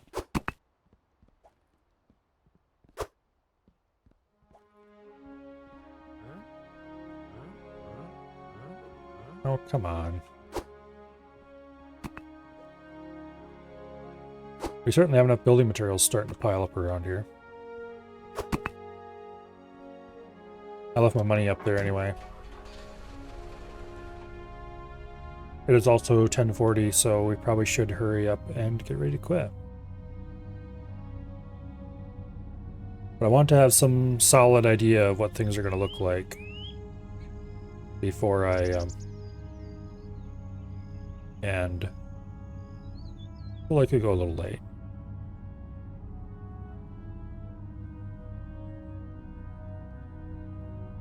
I don't think I want to use the stone walls, which means that we'll only have one choice. We have either rotated, well, a couple choices, I guess. Okay, there's the stone pillar halves. We need 8 of these.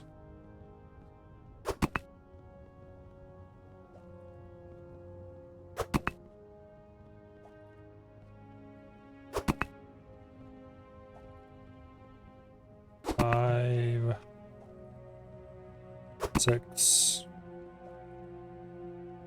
7, and 8.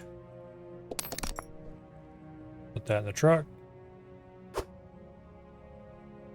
Don't think there's anything else here we need. Yeah, I don't really want to use stone walls to line the area down there. I might use it for some areas or something as a variety, but I think we're likely just going to use plain old wood walls down there because they're relatively cheap and don't look terrible. Let's go to town and grab, like, I don't know, and maybe basic walls.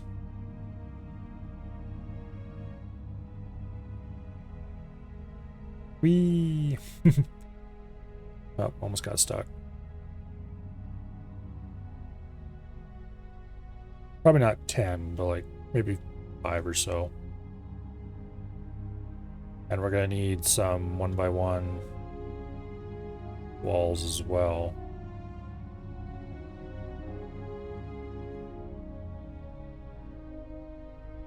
I think. We're gonna need to go grab some 1x1 cottage floor pieces. Tile floor pieces. To use as wall bits. Yeah, here we go. Good old traditional wooden wall. We'll grab some of these.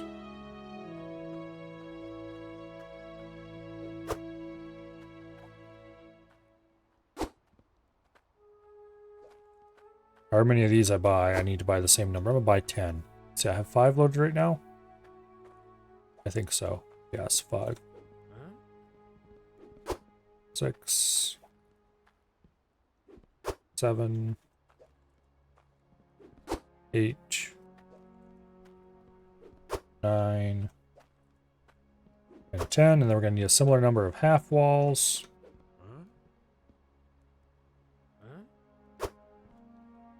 1, 2, 3, 4, 5, 6, 7, 8, 9, and 10. Okay, and get out of here. And then we'll go up and buy 8 1x1 cottage floor pieces. I think.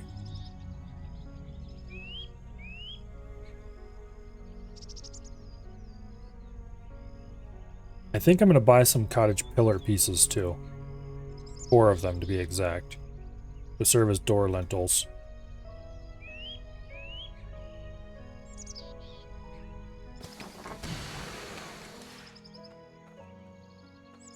Okay, 1, 2, 3, 4, 5, 6, 7, and 8.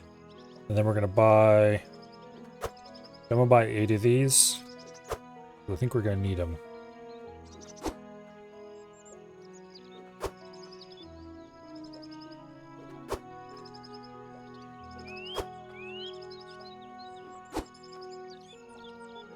Specifically, I'm going to use them to hide some edges in a certain spot.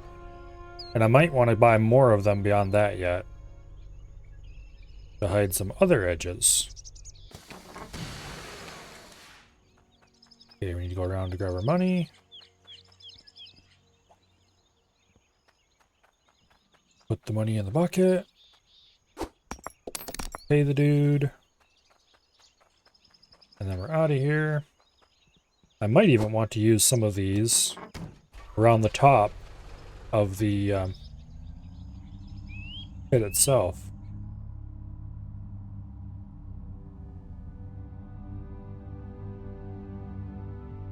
We'll see how it looks. If it looks good and hides the edge nicely,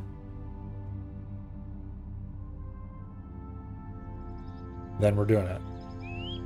But if it looks terrible and or if it's too big of a bump or any other problems like that, then we won't do it. This side, back up to the pit. Because we're going to be throwing a lot of crap out. One or two at a time.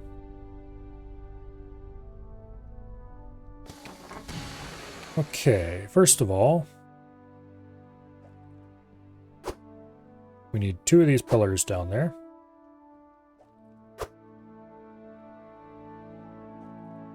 A couple of wall pieces. We need 2 of these floors.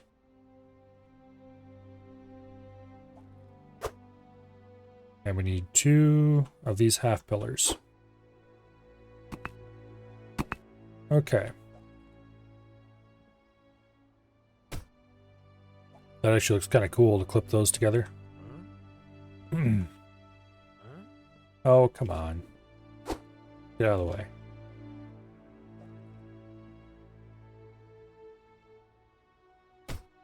That goes like that.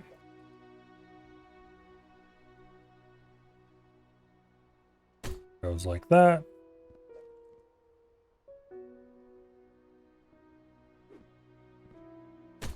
That goes there. Ooh, that looks sharp. Okay.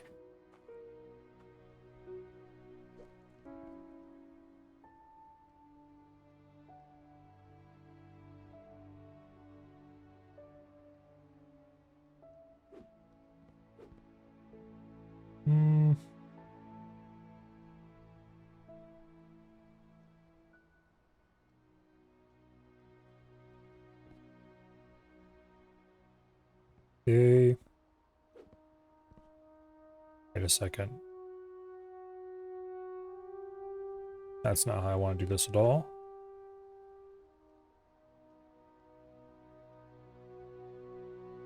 Actually, is it?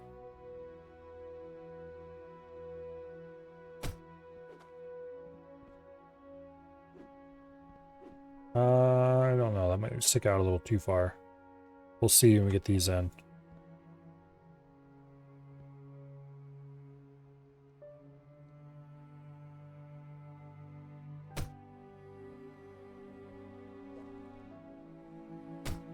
Yeah, I might need to move this one out.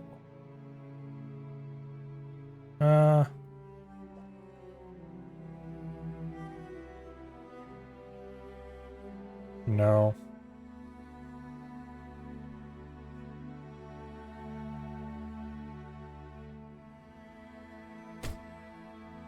Yeah, it just disappears.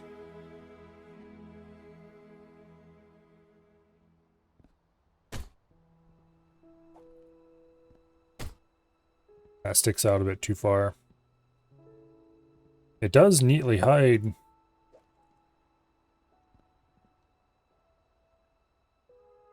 Okay. Let's try to get this positioned correctly again. Sometimes the rotation buttons in this game can drive you nuts.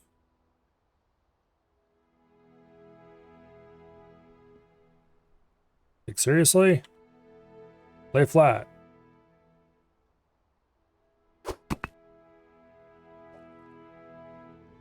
Okay, that kind of looks like it right there, actually.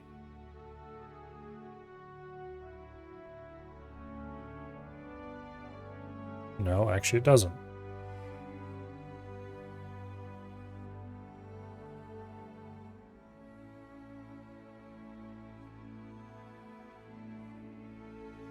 Oh, come on. Now it's stuck up on a wall.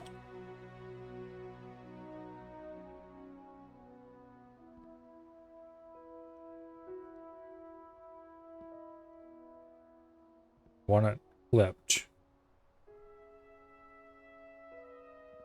There we go.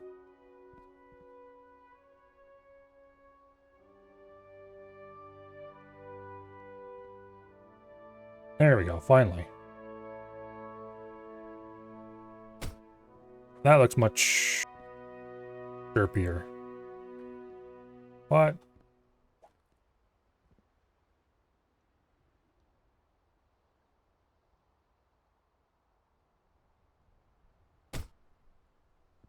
There, that's kind of how that has to be. And this does not work at all.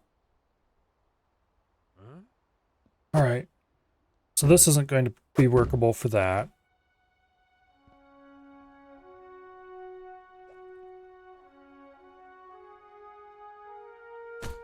But we can put it there where it looks cool.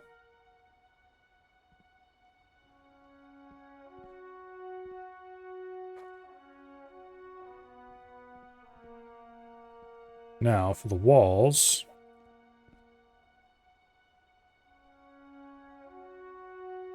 We do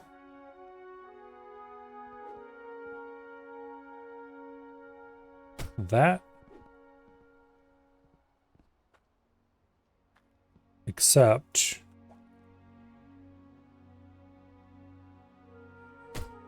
I kind of want to do them stuck that way so we have the smooth side facing in.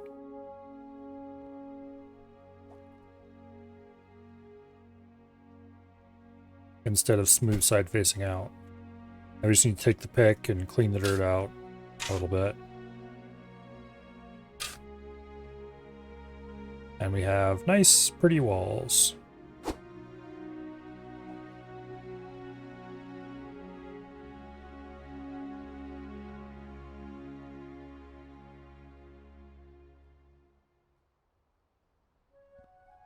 Yeah, there's no reason to stick that in.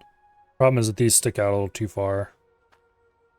There's not a whole lot I can do about it.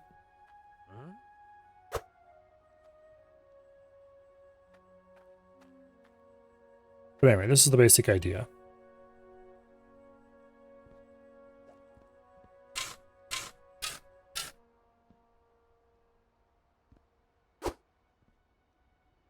Also, this is a bit of a problem.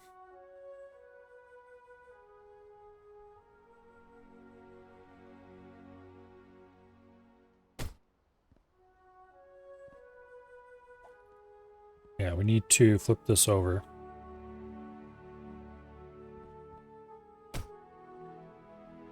That is somehow worse.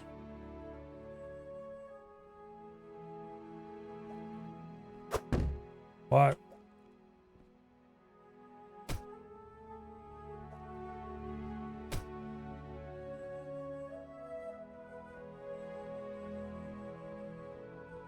Why would you not make your wall pieces seamless?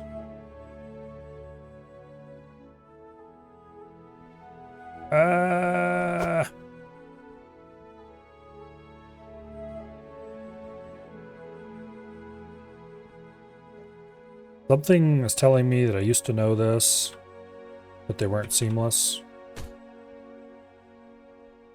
And I forgot.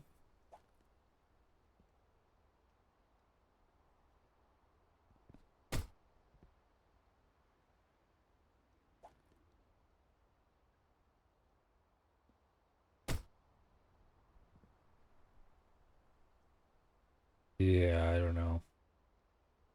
None of these quite line up right. I wonder if they use the same texture just stretched differently or something.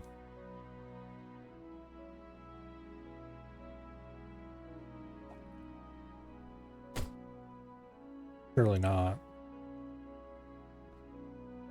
Doesn't quite look right for it to be the same texture. But the fact that they don't mesh seamlessly between the two is disturbing. Well, we're not using those walls here then.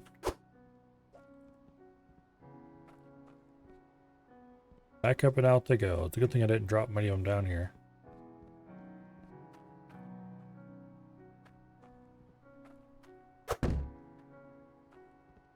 I'll find a use for them eventually.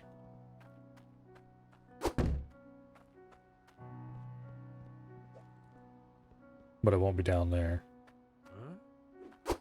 Or at least not right there. We might use two different kinds of wall.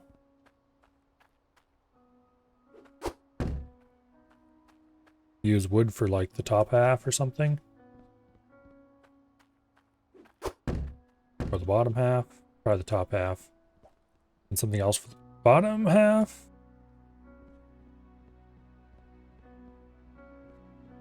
This is why you build floors.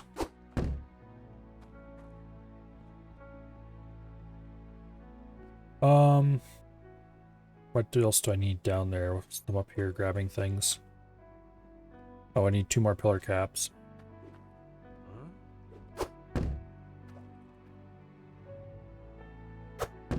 Okay.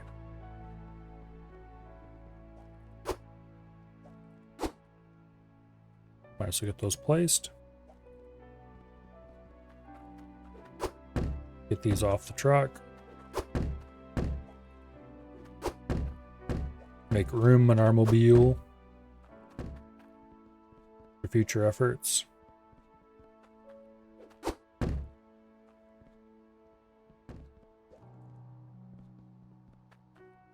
We really should be stacking these in carts, but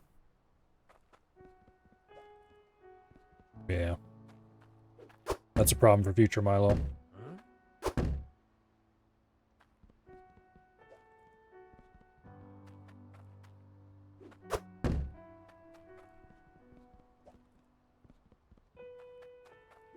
Okay.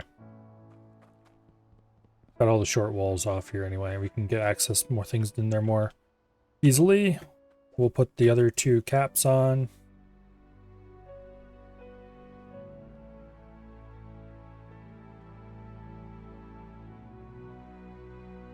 Boom. One goes there. I do like the way these look. Let's see.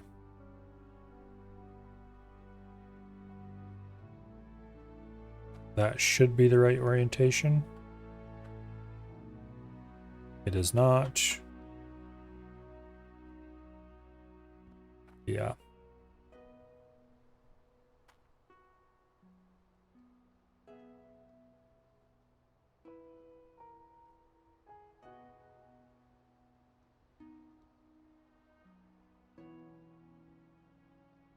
That's definitely incorrect as well. Trying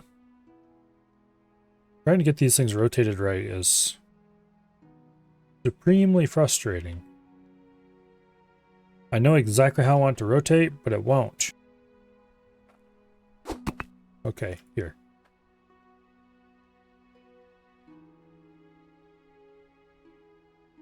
Like, these are much easier to a certain degree.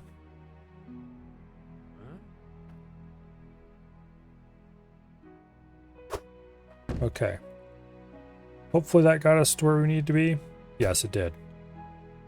The good old trick of pick something else up.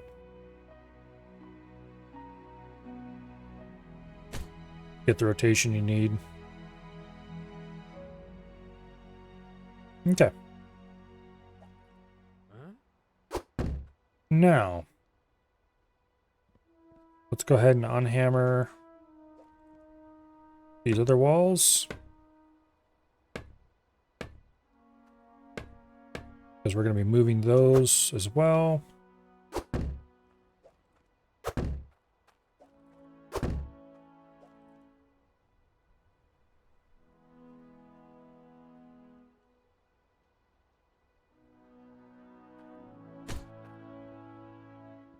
Yeah. I'll stick that in there for now.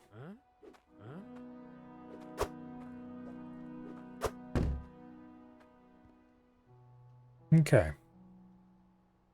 So this is the basic idea. We will, of course, spend a bunch of time in the future actually building all this out.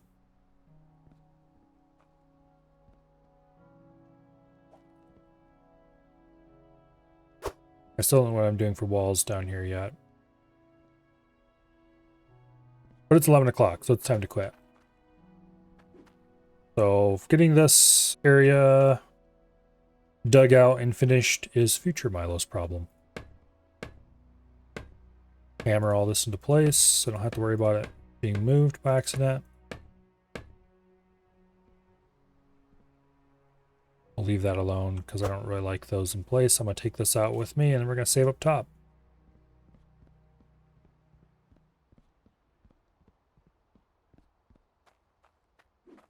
Boom. I might use stone walls on the bottom, wood walls on top or something. Finally have our 20k guild tokens. That'll get you what? 10 pipes? That's not quite that bad.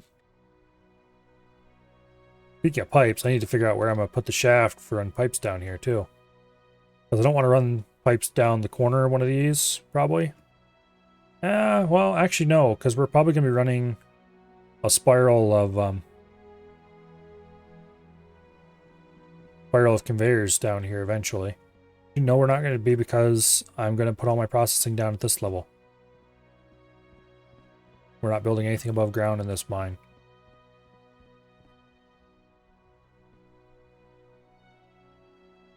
Yeah, I don't know where I'm going to put pipes. I'll probably sink a separate shaft for them, just a narrow one, just enough to carry a pipe. Think about it. That, or I'll remove one strip of wall and dig a little notch in there and put the pipes into a wall. Something like that. I'd like to run underground pipe the whole way if I can. But there's just a little bit of pipe work over there, and then it runs down in, and maybe dig a cubby into the wall to put in the filter works. Something like that. Who knows? That is also a problem for Future Milo to solve. Because I'm going to call it here. Oh, let's see. Who is doing what today? Avi is playing War Tales. And Waste is playing Project Zomboid. War Tales. That is... Oh, yeah, that game. Okay. Yeah. Let's rate Avi.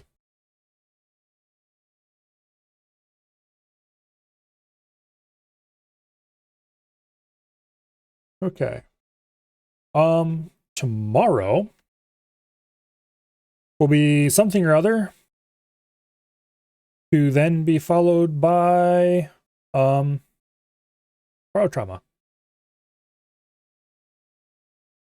And I don't know about you guys, but I'm looking forward to Barotrauma.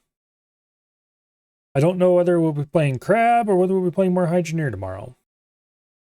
I probably should play Hydroneer while my memory still has some idea of what we were doing.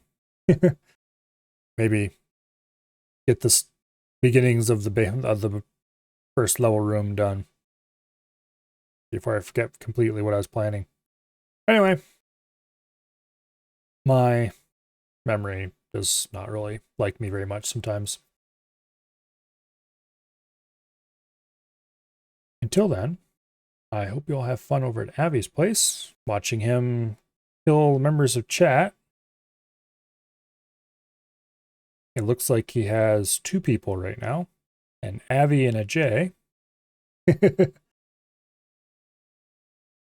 Yeah. Hope you all have an awesome night, and I will see you all later. Night. Bye.